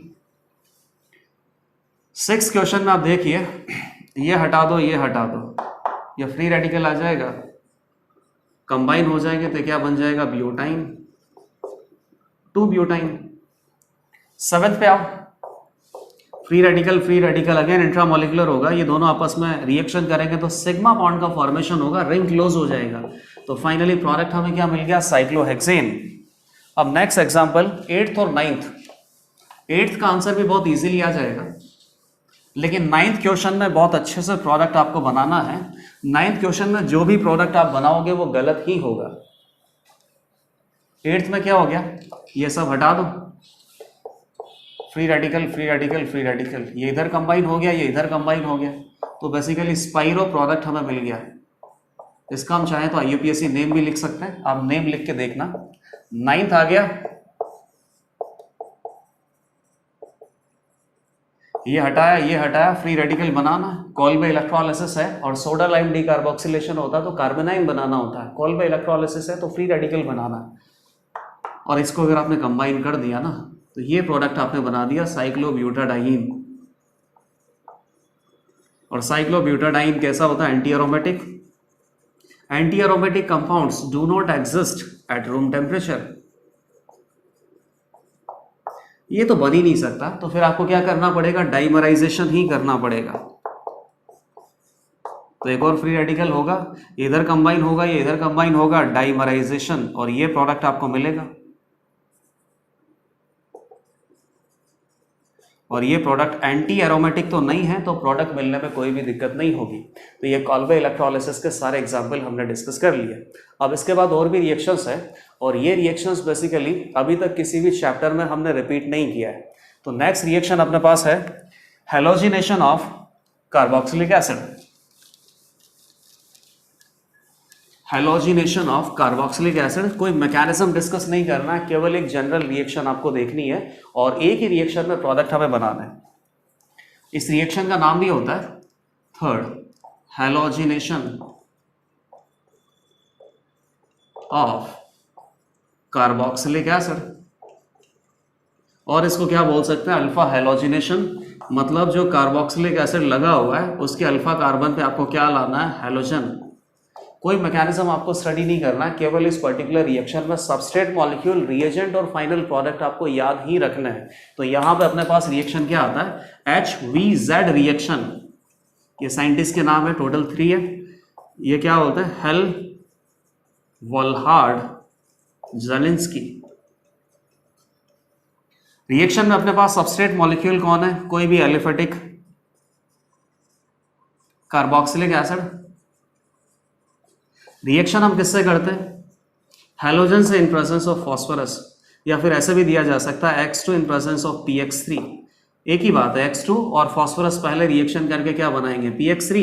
तो अब रिएक्शन मिक्सचर में अपने पास क्या प्रेजेंट है, फास्फोरस ट्राईहैलाइड प्रेजेंट है और हेलोजन प्रेजेंट है। रिएक्शन करने के बाद अल्फा कार्बन पे एक हाइड्रोजन एटम को रिप्लेस करके हेलोजन लगा दो, अल्फा हेलोजिनेशन करवा दो, यही इसका फाइनल प्रोडक्ट है। कोई मैकेनिज्म देखने की जरूरत नहीं है, और बहुत ज्यादा इंपॉर्टेंट रिएक्शन भी नहीं है। 1 2 3 4 1 2 3 4, ठीक है, यही अल्फा कार्बन था। सिमिलरली अगर मान लीजिए कि आप इसका फर्दर रिएक्शन करवाना चाहते हो तो 2 टाइम्स यहाँ पे अटैचमेंट हो सकता है। फर्दर रिएक्शन करवाना चाहते हो तो 3 टाइम्स अटैचमेंट हो सकता है। डिपेंड करता है कि अल्फा कार्बन पे कितने अल्फा हाइड्रोजन प्रेजेंट है। केवल अल्फा हाइड्रोजन को रिप्लेस करके ही हैलोजन हम लगा सकते हैं। तो जैसे मान लो यहाँ पे कितने हाइड्रोजन प्रेजेंट है, 2। तो पहली बार अगर आप X2 PX2 से अगर इस PX3 से इसका रिएक्शन करोगे तो एक हाइड्रोजन एटम को रिप्लेस करके एक हैलोजन आ गया, तो alpha halogenated carboxylic acid product हमें मिल गया। और फिर अगर X2 PX3 से आपको रिएक्शन करना है, सेकंड इक्विवेलेंट अगर यूज करना है, तो ये हाइड्रोजन एटम यहाँ से रिप्लेस हो जाएगा और फिर ये डाई हैलोजिनेटेड प्रोडक्ट मिल गया, डाई हैलोजिनेटेड कार्बोक्सिलिक एसिड। तो बहुत इजी सा रिएक्शन है और इस रिएक्शन को हमें यहीं खत्म करना है, यहाँ पे बहुत ज्यादा एग्जाम्पल डिस्कस नहीं करना है। नेक्स्ट कार्बोक्सिलिक एसिड में रिएक्शन आता है हंस-डिकर रिएक्शन। ये रिएक्शन भी थोड़ा इंपॉर्टेंट है और इसके लिए भी हम कंप्लीट मैकेनिज्म डिस्कस कर रहे हैं। हंस-डिकर रिएक्शन में सिल्वर सॉल्ट होता है और सिल्वर सॉल्ट का जो रिएक्शन है वो X2 मतलब हैलोजन से करवाते हैं। तो हैलोजन से करवाने के बाद फाइनली प्रोडक्ट हमें मिलता है अल्काइल हैलाइड। तो कभी अगर अल्काइल हैलाइड प्रिपेयर करना है तो इसके लिए हंस-डिकर रिएक्शन का भी यूज किया जा सकता है। तो नेक्स्ट रिएक्शन हो गया फोर्थ, हंस-डिकर रिएक्शन। सबस्ट्रेट मॉलिक्यूल क्या होता है? Silver salt. अब सिल्वर सॉल्ट आपको बनाना है तो सिल्वर का अपने पास बेस होगा और कार्बोक्सिलिक एसिड है ही से silver salt of carboxylic acid. क्या करना होता है, X2 की प्रेजेंस में हीट करते हैं तो फाइनली अल्काइल हैलाइड प्रोडक्ट हमें मिलते हैं और प्लस AgX। तो AgX अपने पास क्या हो सकता है, AgCl white precipitate, AgBr pale yellow precipitate या AgI येलो प्रेसिपिटेट, ये हमें मिल सकता है यहाँ पे। अब इस रिएक्शन का मैकेनिज्म देखना, डायरेक्ट या तो आप सिल्वर सॉल्ट से स्टार्ट कर सकते हो या सिल्वर सॉल्ट पहले भी बना सकते हैं। तो कार्बोक्सिलिक एसिड मिलेगा, रिएक्शन किससे करना होगा, AgOH से, OH माइनस H+ को रिमूव करेगा तो H2O न्यूट्रलाइजेशन हो गया और ये सिल्वर सॉल्ट आपने बना दिया। वैसे भी सिल्वर के साथ ऑक्सीजन का जो बॉन्ड होगा उसमें कोवलेंट कैरेक्टर ज्यादा होगा, तो इस तरीके से आप बनाओगे तो ज्यादा बेटर है। Second, OAG plus X2। तो यहाँ क्या प्रेजेंट है, नेगेटिव पॉजिटिव X2। ये न्यूक्लियोफाइल इधर अटैक करेगा, लीविंग ग्रुप X माइनस बहुत अच्छा लीविंग ग्रुप होता है तो लीविंग ग्रुप लीव कर गया, तो ये बेसिकली किसमें कन्वर्ट हो गया, RC double bond OX plus AgX, Ag plus X minus के साथ कंबाइन हो जाएगा। तो अब यहाँ पे आ गए हम और इसी से रिएक्शन स्टार्ट होगा, यहीं से आपको मैकेनिज्म देखना है। फर्स्ट टू स्टेप तो बहुत इजी था, पहले स्टेप में तो आपने क्या किया, एसिड बेस रिएक्शन करके सिल्वर सॉल्ट प्रिपेयर कर लिया। अब सिल्वर सॉल्ट का X2 से रिएक्शन किया तो उससे आपके पास क्या प्रिपेयर हो गया, RC double bond OX। Heat करना होता है मिक्सचर को या लाइट की प्रेजेंस भी हो सकती है। तो ये जो बॉन्ड है होमोलिटिकली क्लीव होता है, होमोलिटिकली क्लीव। तो बेसिकली फ्री रेडिकल आएंगे तो आपको फिर सारा कुछ देखना पड़ेगा कि चेन कैसे इनिशिएट हुआ, कैसे प्रोपोगेट हुआ और टर्मिनेशन की रिएक्शन लिखनी नहीं है। टर्मिनेशन में तो बहुत इजी रिएक्शन होता है कि रिएक्शन मिक्सचर में जितने भी फ्री रेडिकल प्रेजेंट है वो सारे फ्री रेडिकल आपस में कंबाइन होकर बाई प्रोडक्ट दे सकते हैं और चेन को टर्मिनेट कर सकते हैं। तो बेसिकली इनिशिएशन और प्रोपोगेशन पे ध्यान देना है। तो ये अपने पास इनिशिएशन ही तो है, क्या बन गया, RC double free radical plus X radical initiation.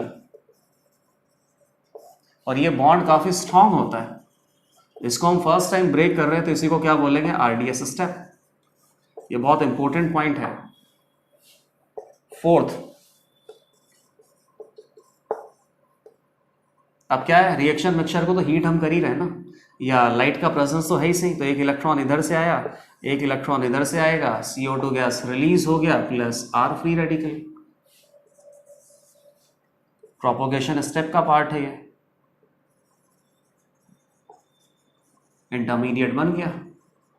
याद रखना कि इस पर्टिकुलर रिएक्शन में जहां इंटरमीडिएट अल्काइल फ्री रेडिकल का फॉर्मेशन हो रहा है, ये पर्टिकुलर स्टेप यहाँ पे RDS नहीं है। इसके पहले वाली जो स्टेप है जिसमें फर्स्ट टाइम बॉन्ड ब्रेक हुआ था, जिससे RC double bond O free radical बना है, ये यहाँ पे RDS स्टेप है।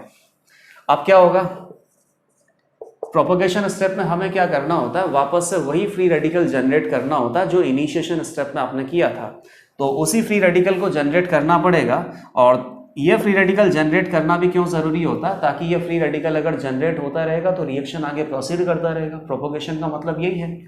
ऐसा नहीं है कि एक बार आपने फ्री रेडिकल जनरेट कर दिया, फ्री रेडिकल से फाइनल प्रोडक्ट बना दिए तो इस तरीके से तो रिएक्शन स्टॉप हो जाएगा। ऐसा बिल्कुल भी नहीं करना है। जो भी फ्री रेडिकल यहाँ पे जनरेट होता है प्रोपोगेशन स्टेप में, ये वापस से सबस्ट्रेट मॉलिक्यूल के साथ रिएक्शन करता है, प्रोडक्ट बनाता है और अगेन फ्री रेडिकल जनरेट होता है। तो फ्री रेडिकल इस रिएक्शन को कंटिन्यू रखता है।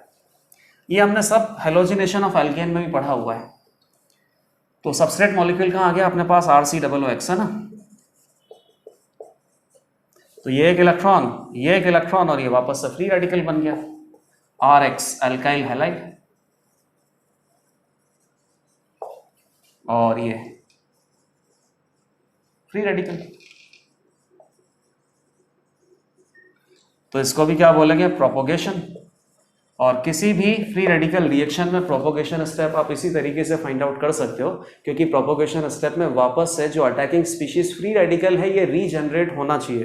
टर्मिनेशन की स्टेप लिखने से कोई मतलब है नहीं, प्रोडक्ट आपने बना लिया फाइनली अल्काइल हैलाइड। अब यहाँ पे कुछ इंपॉर्टेंट पॉइंट अपने पास क्या हो जाएंगे, जैसे कि RDS स्टेप कौन सा है, और अगर मान लो ये जो अल्काइल ग्रुप है, इस अल्काइल ग्रुप को 1 डिग्री 2 डिग्री 3 डिग्री अगर आप चेंज करते हो तो 1 degree 2 degree 3 degree alkyl halide मिल सकता है। और कौन से अल्काइल हैलाइड के मिलने का प्रोबेबिलिटी ज़्यादा है, तो ये सारा एक्सपेरिमेंटल रिजल्ट है अपने पास। और इन दोनों पॉइंट्स को ही याद रखना है, बहुत ज़्यादा पॉइंट्स आपको लर्न नहीं करना है। पहला पॉइंट तो क्या हो गया, cleavage of RCOOX is RDS step.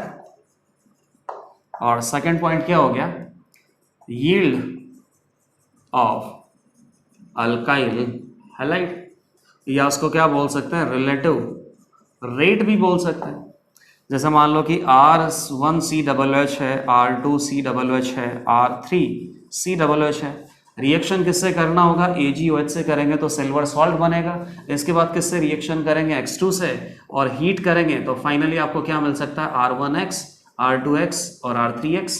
और ये अगर 1 डिग्री है, और ये अगर 2 डिग्री है, और ये अगर 3 डिग्री है, तो कौन सी पर्टिकुलर रिएक्शन में रेट फास्ट होगा और कौन से टाइप के अल्काइल हैलाइड का रिलेटिव यील्ड ज़्यादा होगा, ये सब कुछ एक्सपेरिमेंटली डिटरमाइंड है। तो यहाँ पर रिलेटिव यील्ड हमें क्या मिलता है, प्राइमरी हैलाइड का जो रिलेटिव यील्ड है ये सबसे ज़्यादा आता है। प्राइमरी हैलाइड का रिलेटिव यील्ड हंस डिकर रिएक्शन में सबसे ज़्यादा होगा, इसके बाद सेकेंडरी हैलाइड और इसके बाद टर्शियरी हैलाइड। तो ये हंस डिकर रिएक्शन यहाँ पे कंप्लीट हो जाता है। बहुत इजी रिएक्शन है और इस रिएक्शन के लिए बहुत ज़्यादा एग्जाम्पल आपको डिस्कस नहीं करना है, केवल ये जनरल रिएक्शन आपको याद रखना है। जनरल रिएक्शन आप वापस से देख लीजिए। सिल्वर सॉल्ट आपको प्रिपेयर करना होता है, सिल्वर सॉल्ट की रिएक्शन X2 से करवाते हैं, रिएक्शन मिक्सचर को थोड़ा बहुत हीट किया जा सकता है, तो फाइनली आपको अल्काइल हैलाइड प्रोडक्ट बना के देना है। तो यहाँ पे जितने भी ये न्यू रिएक्शंस थी कार्बोक्सिलिक एसिड की, ये कंप्लीट हो गई है। अब कुछ और रिएक्शंस हैं और इनमें से काफ़ी सारी रिएक्शंस वापस रिपीट होने वाली है। तो ये बेसिकली मैं टॉपिक का नाम लिख रहा हूँ, और जो टॉपिक का नाम मैं यहाँ पे लिखूंगा उस रिएक्शन को वापस से आप रिवाइज करना। जैसे कि रिएक्शन अपने पास क्या है, heating of beta keto ester. Total 4 reaction हो गया, 5 क्या हो जाएगा, heating of beta keto acid. तो बीटा कीटो एसिड इसको इस तरीके से भी लिखा जा सकता है, या और क्या लिखा जाता है, बीटा गामा अनसैचुरेटेड एसिड। तो इस रिएक्शन का एक बार मैकेनिज्म वापस से देख लेते हैं। प्रोडक्ट आप बहुत इजीली बना सकते हो, और बीटा गामा अनसैचुरेटेड में किसका रख सकता हूं, A डबल बॉन्ड B का, ये अल्फा कार्बन और ये बीटा एटम, ये COOH। आप इसको हीट करोगे तो फाइनली प्रोडक्ट आपको क्या मिलता है, अल्फा और बीटा के बीच में कोई अनसैचुरेशन प्रेजेंट नहीं है, बीटा और गामा में अनसैचुरेशन प्रेजेंट है।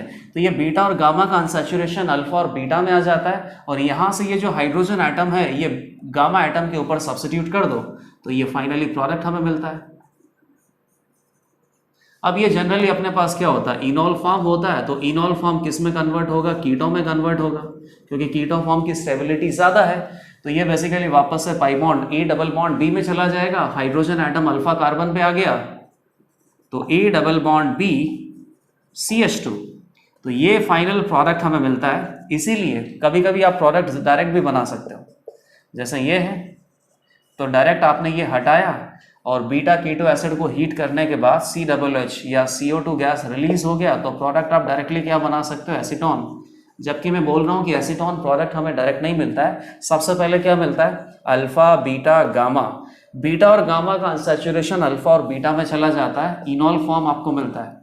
और ये जो हाइड्रोजन एटम है, ये हाइड्रोजन एटम ऑक्सीजन एटम से कनेक्ट होगा, ये इनॉल फॉर्म मिलेगा और इस इनॉल फॉर्म को वापस से किस में कन्वर्ट कर देंगे, कीटो में, तो एसीटोन प्रोडक्ट हमें मिल सकता है। और यहाँ पे काफ़ी सारी प्रॉब्लम्स भी आती है, किसी particular beta gamma unsaturated carboxylic acid को हीट करने से फाइनल प्रोडक्ट नहीं भी मिल सकता है, और इसके लिए क्या कंडीशन है वो सब हमने पढ़ा हुआ है। तो इस रिएक्शन के सारे एग्जाम्पल हमें पता है, इस रिएक्शन का आप कोई भी एग्जाम्पल डिस्कस करने की जरूरत नहीं है। तो फिफ्थ रिएक्शन क्या हो गया, heating of beta keto acid. Again carboxylic acid में एक और रिएक्शन था, dry distillation of calcium salt. तो dry distillation of calcium salt आपने कहाँ पढ़ा था, preparation of carbonyl compound. Carbonyl compound में एल्डिहाइड या कीटोन किसी को भी प्रिपेयर किया जा सकता है। इस रिएक्शन में भी कोई मैकेनिज्म डिस्कस नहीं किया था, केवल आपने ट्रिक देखा था। ट्रिक बेसिकली क्या है, dry distillation of calcium salt of carboxylic acid. तो ड्राई डिस्टिलेशन किस तरीके से, जैसे R1COOH है और कैल्शियम हाइड्रोक्साइड के साथ इसका रिएक्शन करेंगे तो सबसे पहले तो कैल्शियम सॉल्ट प्रिपेयर होगा, और इस कैल्शियम सॉल्ट को ड्राई कंडीशंस में हीट करना है। तो ये OH- ने H+ को एक्सेप्ट कर लिया, न्यूट्रलाइजेशन हो गया, एनायन 2% होंगे, कैटायन 1% है। ड्राई डिस्टिलेशन के प्रोडक्ट हम कैसे बनाते हैं, कैल्शियम कार्बोनेट का एक मॉलिक्यूल रिमूव कर दो, तो ये कैल्शियम कार्बोनेट का मॉलिक्यूल रिमूव कर दिया, तो फाइनली प्रोडक्ट हमें क्या मिल गया, R1C⋯OR, मतलब कार्बोनिल कंपाउंड में कीटोन का प्रिपरेशन हो गया। और इस रिएक्शन के लिए भी काफ़ी एग्जाम्पल हमने डिस्कस किए थे, तो वापस से केवल आपने एक जनरल रिएक्शन देखा और कोई सेपरेट एग्जाम्पल डिस्कस करने का जरूरत नहीं है। अब नेक्स्ट रिएक्शन आप यहाँ पे देखो, नेक्स्ट रिएक्शन में बेसिकली क्या करना है, डाई कार्बोक्सिलिक एसिड को हीट करना है। अब आप खुद बताइए, डाई कार्बोक्सिलिक एसिड को हीट करोगे तो क्या प्रोडक्ट मिलेगा। जैसे आप ये देखिए, 8th heating of di carboxylic acid. अब देखना, लेट अस से कि डाई कार्बोक्सिलिक एसिड में पहले नहीं ले लेता हूं, मोनो कार्बोक्सिलिक एसिड के 2 मॉलिक्यूल ले लेते हैं। ये मोनो कार्बोक्सिलिक एसिड है, और अगर आप इसको हीट करना चाहते हो थोड़ा बहुत एसिडिक कंडीशन में, तो क्या होगा, 2 कार्बोक्सिलिक एसिड के मॉलिक्यूल को अगर आप हीट करोगे तो कंडेंसेशन होगा, कंडेंसेशन होने से वाटर मॉलिक्यूल रिमूव होगा, वाटर मॉलिक्यूल रिमूव होने के बाद एसिड से क्या बन जाएगा, एसिड एनहाइड्राइड। कौन सी रिएक्शन होती है, SN2TH रिएक्शन होती है। इस रिएक्शन को वापस से भी देखेंगे, लेकिन फिलहाल आपको ये पता चल गया कि एसिड और एसिड को हीट करेंगे तो क्या होगा, कंडेंसेशन, और कंडेंसेशन से वाटर मॉलिक्यूल रिमूव हो जाएगा, फाइनली प्रोडक्ट हमें क्या मिलेगा, एनहाइड्राइड। तो ठीक है, ये रिएक्शन तो बहुत आसान है और इस रिएक्शन को कोई भी कर सकता है। सिमिलरली एनहाइड्राइड में वापस से वाटर मॉलिक्यूल ऐड कर दोगे, मतलब हाइड्रोलाइसिस कर दोगे, तो फिर अगेन इनिशियल कार्बोक्सिलिक एसिड आपको मिल सकता है। लेकिन फिलहाल अब हमें क्या करना है कि ये मोनो कार्बोक्सिलिक एसिड के 2 मॉलिक्यूल्स को हीट नहीं करना है। एक ही मॉलिक्यूल है जिसके अंदर 2 COOH ग्रुप प्रेजेंट है, 2 COOH ग्रुप उसी के अंदर प्रेजेंट है, तो इंट्रामोलिकुलर कंडेंसेशन होगा। इंट्रामोलिकुलर कंडेंसेशन होने के बाद साइक्लिक एनहाइड्राइड मिल सकता है। जैसे मान लो सक्सिनिक एसिड की बात करता हूं, अब सक्सिनिक एसिड को मैंने थोड़ा और अच्छे से बनाया, ये सक्सिनिक एसिड हो गया। एक ही सबस्ट्रेट मॉलिक्यूल में 2 COOH ग्रुप प्रेजेंट है, तो बेसिकली 2 मॉलिक्यूल की जरूरत नहीं है, एक ही मॉलिक्यूल के अंदर 2 COOH है, तो इसको हीट करने से अगेन कंडेंसेशन होगा, और ये कंडेंसेशन होने से वाटर मॉलिक्यूल रिमूव कर दिया, तो क्या मिल जाएगा, एनहाइड्राइड तो मिलेगा, लेकिन क्या हो गया, साइक्लिक एनहाइड्राइड।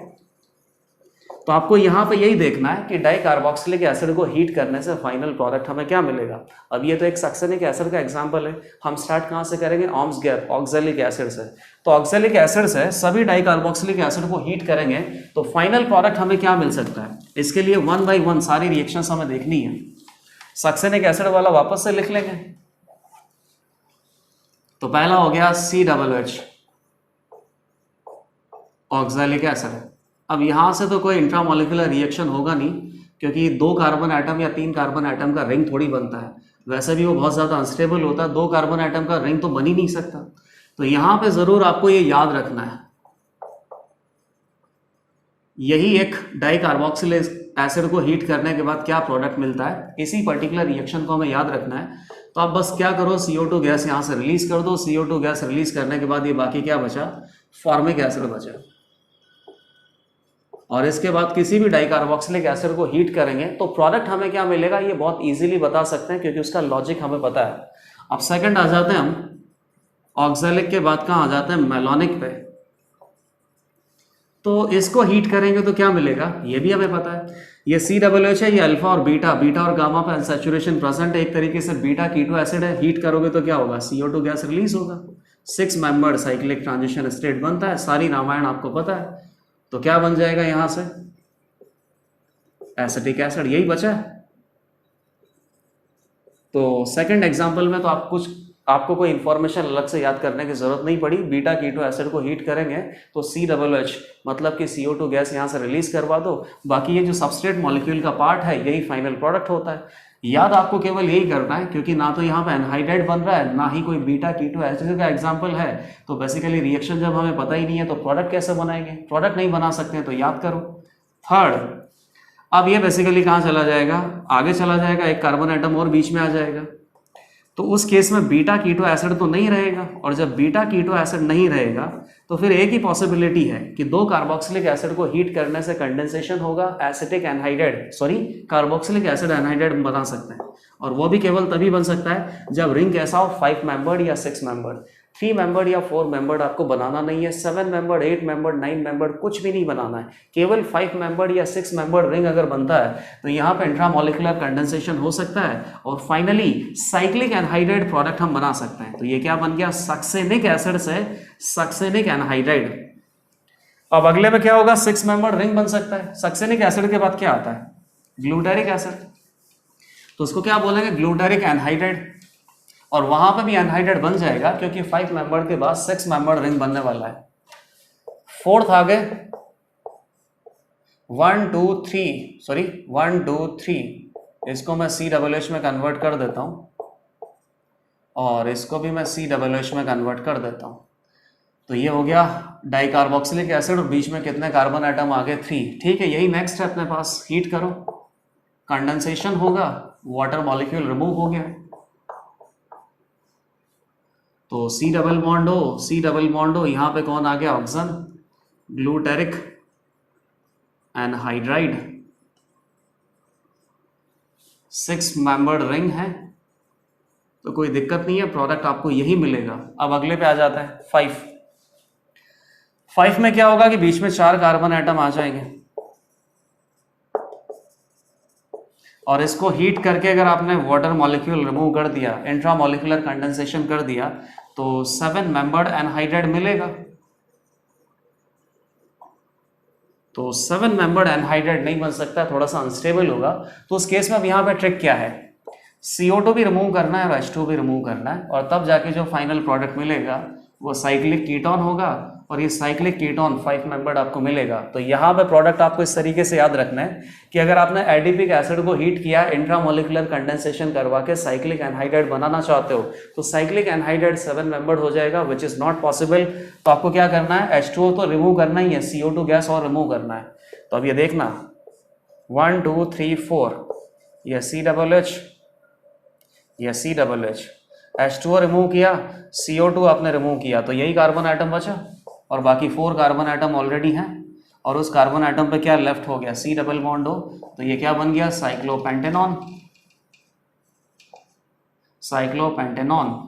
अब आगे चलेंगे तो आगे में भी क्या होगा, 8 मेंबर्ड साइक्लिक एनहाइड्राइड बनेगा, which is again not possible. तो फिर CO2 H2 हमें रिमूव करना होगा, तो फिर क्या बनेगा, 5 मेंबर्ड के बाद 6 मेंबर्ड बन जाएगा, ये 6 membered cyclic ketone, which is again possible. CH2 5, COOH minus H2O, heat, 8 membered cyclic anhydride, not possible, तो क्या करना पड़ेगा, हीट करने पे CO2 गैस रिलीज होगा, H2O गैस रिलीज होगा। थोड़ा बना देते हैं सही से। ये हो गया 5 मेंबर, ये COOH, ये COOH, H2O रिमूव किया, CO2 रिमूव किया। तो इस बार क्या मिल गया प्रोडक्ट आपको, साइक्लोहेक्सेनॉन। ये कार्बन एटम, हाँ सॉरी 1 2 3 4 5, और ये कार्बन एटम लेफ्ट होगा, इस कार्बन एटम पे एक डबल बॉन्ड O प्रेजेंट होगा, साइक्लोहेक्सेनॉन।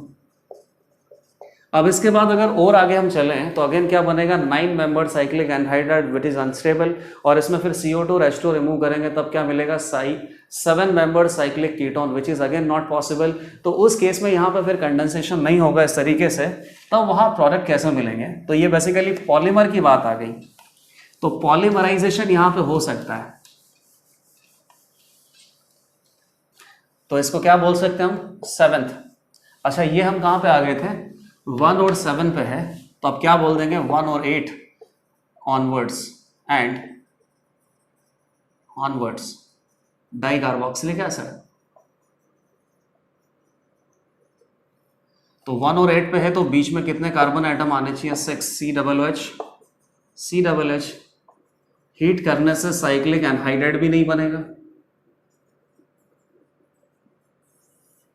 और हीट करने से CO2 H2O हटा दें अगर हम यहाँ पे, तो साइक्लिक कीटोन भी नहीं बनेगा, क्योंकि ये सब 6 मेंबर रिंग से ज़्यादा की रिंग यहाँ पे बनेगी, तो ये दोनों पॉसिबिलिटी नहीं है। तो फिर यहाँ पे क्या पॉसिबिलिटी होती है, पॉलीमराइजेशन। और ये कार्बोक्सिलिक एसिड की जो आगे आने वाली रिएक्शंस है ना, वहाँ पे भी यूटिलाइज होने वाला है कि 6 मेंबर से अगर ज़्यादा मेंबर का रिंग बन रहा है तो फिर आप पॉलीमराइजेशन के प्रोडक्ट बनाओ। अब पॉलीमराइजेशन किस तरीके से होता है, और इससे आपको बेसिकली एक पॉलीमर बनाना भी सीख जाओगे।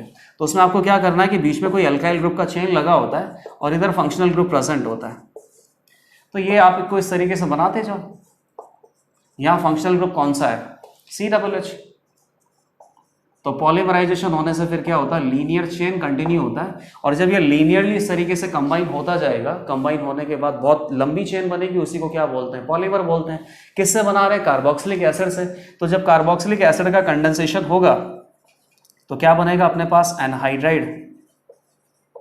तो इस पॉलीमर का नाम क्या हो सकता है बेटा, पॉली एनहाइड्राइड। और स्ट्रक्चर क्या होगा इसका, RC डबल बॉन्ड, ये एनहाइड्राइड लिंक आ गया, इधर से भी ये एनहाइड्राइड लिंक आ गया, कंबाइन करते हुए चले जाओ।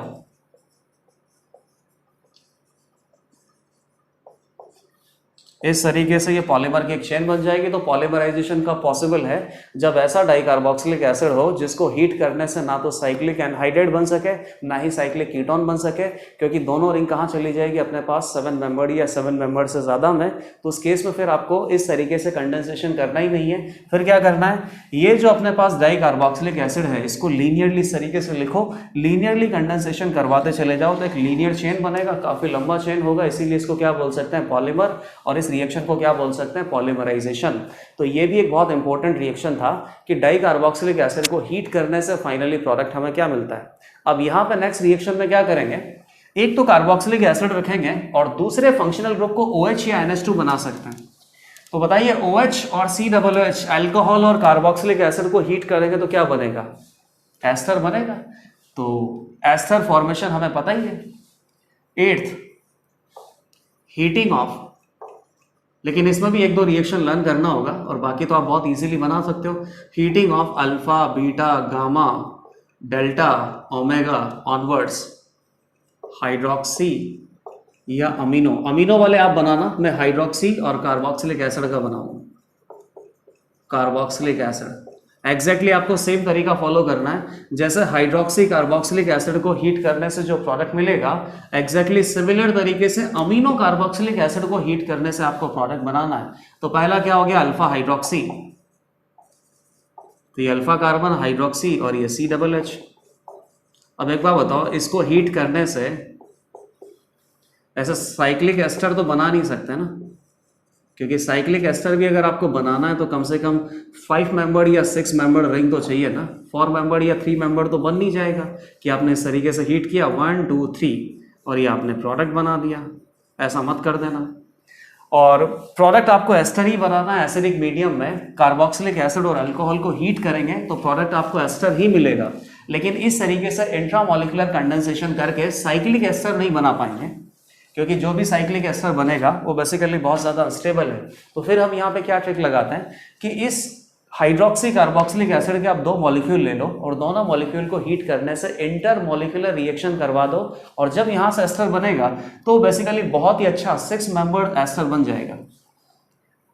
तो क्या कर सकते हैं देखना, अभी ये COOH है, ये अल्फा कार्बन है, हाँ ये अल्फा कार्बन है, थोड़ा अच्छे से बनाना पड़ेगा।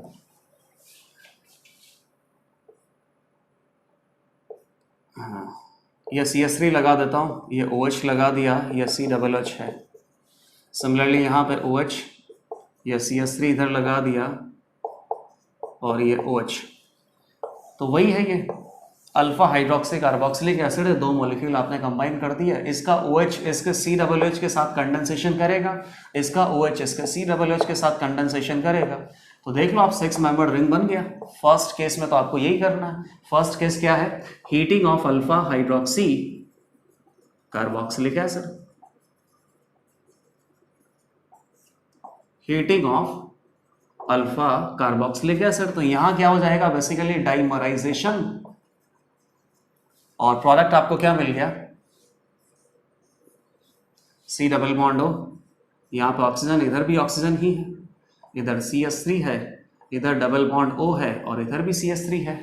साइक्लिक एस्टर मिल गया, या इसको और क्या बोल सकते हैं, साइक्लिक डाइएस्टर भी बोल सकते हैं। 2 जगह एस्टर लिंकेज है। अब अगले पे आते हैं, beta hydroxy acid carboxylic acid. तो ये तो बहुत इजी हो जाएगा, बीटा में कोई दिक्कत नहीं आएगी। ये OH है, ये COOH है। हीट करेंगे तो क्या होगा, कंडेंसेशन होगा। ये बीटा है, ये अल्फा है, H+ और OH- यहाँ से रिमूव हो जाएंगे, तो प्रोडक्ट आपको क्या मिल गया, पाई बॉन्ड आ गया। क्या बोल सकते हैं इसको, alpha beta unsaturated carboxylic acid. तो केवल फर्स्ट केस में आपको ये याद रखना है कि 3 मेंबर्ड रिंग तो बन नहीं सकता, इसीलिए आपने 2 कार्बोक्सिलिक एसिड के मॉलिक्यूल लिए और 2 बार इंटर मॉलिक्यूलर कंडेंसेशन करवाया। कंडेंसेशन करवाने से 2 जगह एस्टर के लिंकेज आए, तो बेसिकली डाइमराइज्ड प्रोडक्ट मिला है। उसके बाद सेकंड क्वेश्चन ऑनवर्ड आप बहुत लॉजिकली आंसर बना सकते हो। जैसे बीटा हाइड्रोक्सी एसिड या बीटा हाइड्रोक्सी कार्बोक्सिलिक एसिड को हीट करेंगे तो यहाँ बेसिकली कंडेंसेशन होगा, वाटर मॉलिक्यूल रिमूव होगा। वाटर मॉलिक्यूल रिमूव होने के बाद alpha beta unsaturated carboxylic acid बन गया। अब इसके बाद क्या आएगा, गामा डेल्टा ओमेगा। अब जितना ज्यादा दूर ये जाता जाएगा ना, अगेन यहाँ पे भी आप देखना कि आपने यहाँ पे इंट्रामोलिकुलर कंडेंसेशन से एस्टर क्यों नहीं बनाया, क्योंकि अगर आप एस्टर बनाते हैं तो क्या होता, 1 2 3 और एक ऑक्सीजन यहाँ पे होता, 4 मेंबर्ड एस्टर बनता, और 4 मेंबर्ड एस्टर अगेन क्या होता, अनस्टेबल होता। तो यहाँ पे ये प्रोडक्ट हमें मिला है। इसके बाद क्या मिलेगा, 5 मेंबर्ड एस्टर, फिर 6 मेंबर्ड एस्टर। तो 5 और 6 मेंबर्ड एस्टर तो हमें बनाना ही है। उसके बाद क्या मिलेगा, 7 मेंबर्ड एस्टर, और 7 मेंबर्ड एस्टर आपको नहीं बनाना है, फिर वहां से क्या करना है, पॉलीमराइजेशन स्टार्ट करना है। तो ये थर्ड पे आगे अपन अल्फा बीटा के बाद क्या हो गया, गामा हाइड्रोक्सी कार्बोक्सिलिक एसिड, ये COOH अल्फा बीटा गामा। थोड़ा सही से बना देता हूँ, अल्फा बीटा गामा लेटर से कि ये OH है और यहाँ पे COOH प्रेजेंट है। हीट करोगे तो इंट्रामोलिकुलर कंडेंसेशन रिएक्शन हो गया, थोड़ा एसिडिक मीडियम में ही हीट करते हैं, तो 5 मेंबर्ड एस्टर मिल गया आपको। और ये जो साइक्लिक एस्टर होता है, इसके लिए एक वर्ड और यूज करते हैं हम, वो वर्ड क्या है, बेसिकली इलेक्ट्रॉन। रिएक्शन को और क्या बोल सकते हैं, इलेक्ट्रॉनाइजेशन। गामा के बाद क्या आ गया, डेल्टा हाइड्रोक्सी कार्बोक्सिलिक एसिड। तो डेल्टा हाइड्रोक्सी कार्बोक्सिलिक एसिड को हम हीट करेंगे तो अगेन वो तो सेम ही बात है, 6 मेंबर्ड साइक्लिक एस्टर बन जाएगा। 1 2 3 4 5, 1 2 3, एक कार्बन आइटम और है,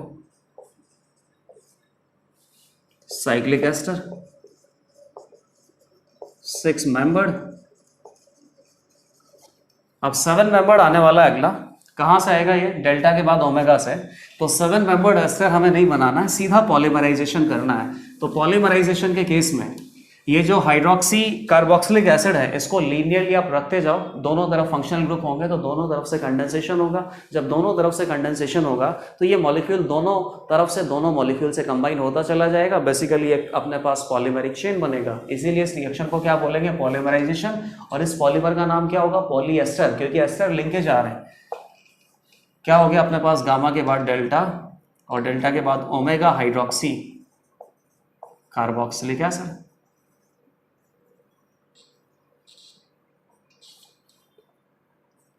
तो ये OH हो गया, ये COOH, alpha beta gamma delta, alpha beta gamma delta omega 5। तो इस केस में हीट करेंगे तो पॉलीमराइजेशन, तो क्या प्रोडक्ट हमें मिलेगा, पॉलीएस्टर।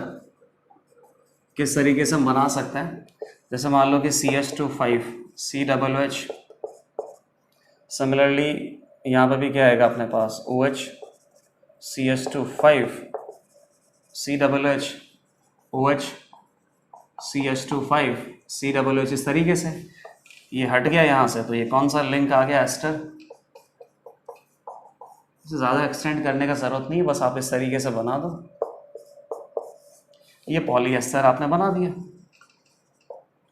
तो alpha beta gamma delta omega hydroxy carboxylic acid को हीट करने से क्या बनता है, इसकी सारी रिएक्शंस हमने कंप्लीट कर ली है। और इसके बाद क्या करना है कि अल्फा और बीटा पे अमीनो लगा दो, तो ये सारी रिएक्शंस आपको देखनी है। इसमें से एक प्रोडक्ट मैं बना सकता हूँ। जैसे यहाँ पे हीट करने से एस्टर मिल रहा है, तो वहाँ पे क्या मिलेगा बताइए, अमाइन और कार्बोक्सिलिक एसिड को हीट करने से क्या मिलता है, अमाइड। तो अमाइड लिंकेज आ जाएगा। जैसे मान लो कि ये हो गया alpha beta gamma, gamma amino, तो ठीक है, यहाँ तो साइक्लाइजेशन हो जाएगा, आप खुद ही देख लो। COOH अल्फा बीटा गामा 1 2 3 और NH2। एसिड और बेस है, इसको एसिड और बेस को सबसे पहले तो रिएक्शन करके क्या बनाएंगे, सॉल्ट। सॉल्ट को फर्दर हीट करेंगे, तो हीट करने से कंडेंसेशन हो जाएगा, वाटर मॉलिक्यूल रिमूव होगा और ये फाइनली प्रोडक्ट हमें मिलेगा। 1 2 3 4 5 मेंबर रिंग आएगा। तो क्या मिल गया, 2 डिग्री अमाइड। इनफैक्ट और कौन सा अमाइड मिला है, साइक्लिक अमाइड मिला है, नॉर्मल ओपन चेन अमाइड आपको नहीं मिला है। तो इस तरीके से alpha beta gamma omega amino carboxylic acid को हीट करने से क्या प्रोडक्ट हमें मिलेगा, सेम आपको ये हाइड्रोक्सी कार्बोक्सिलिक एसिड को हीट करने से जो प्रोडक्ट मिलना है, यही सेम प्रोसेस आपको फॉलो करना है। एक एग्जांपल मैंने यहाँ पे डिस्कस भी किया है। तो कार्बोक्सिलिक एसिड की यहाँ पे सारी रिएक्शंस हमने कंप्लीट कर ली है। अब इसके बाद हम स्टार्ट करेंगे reactions of carboxylic acid derivative.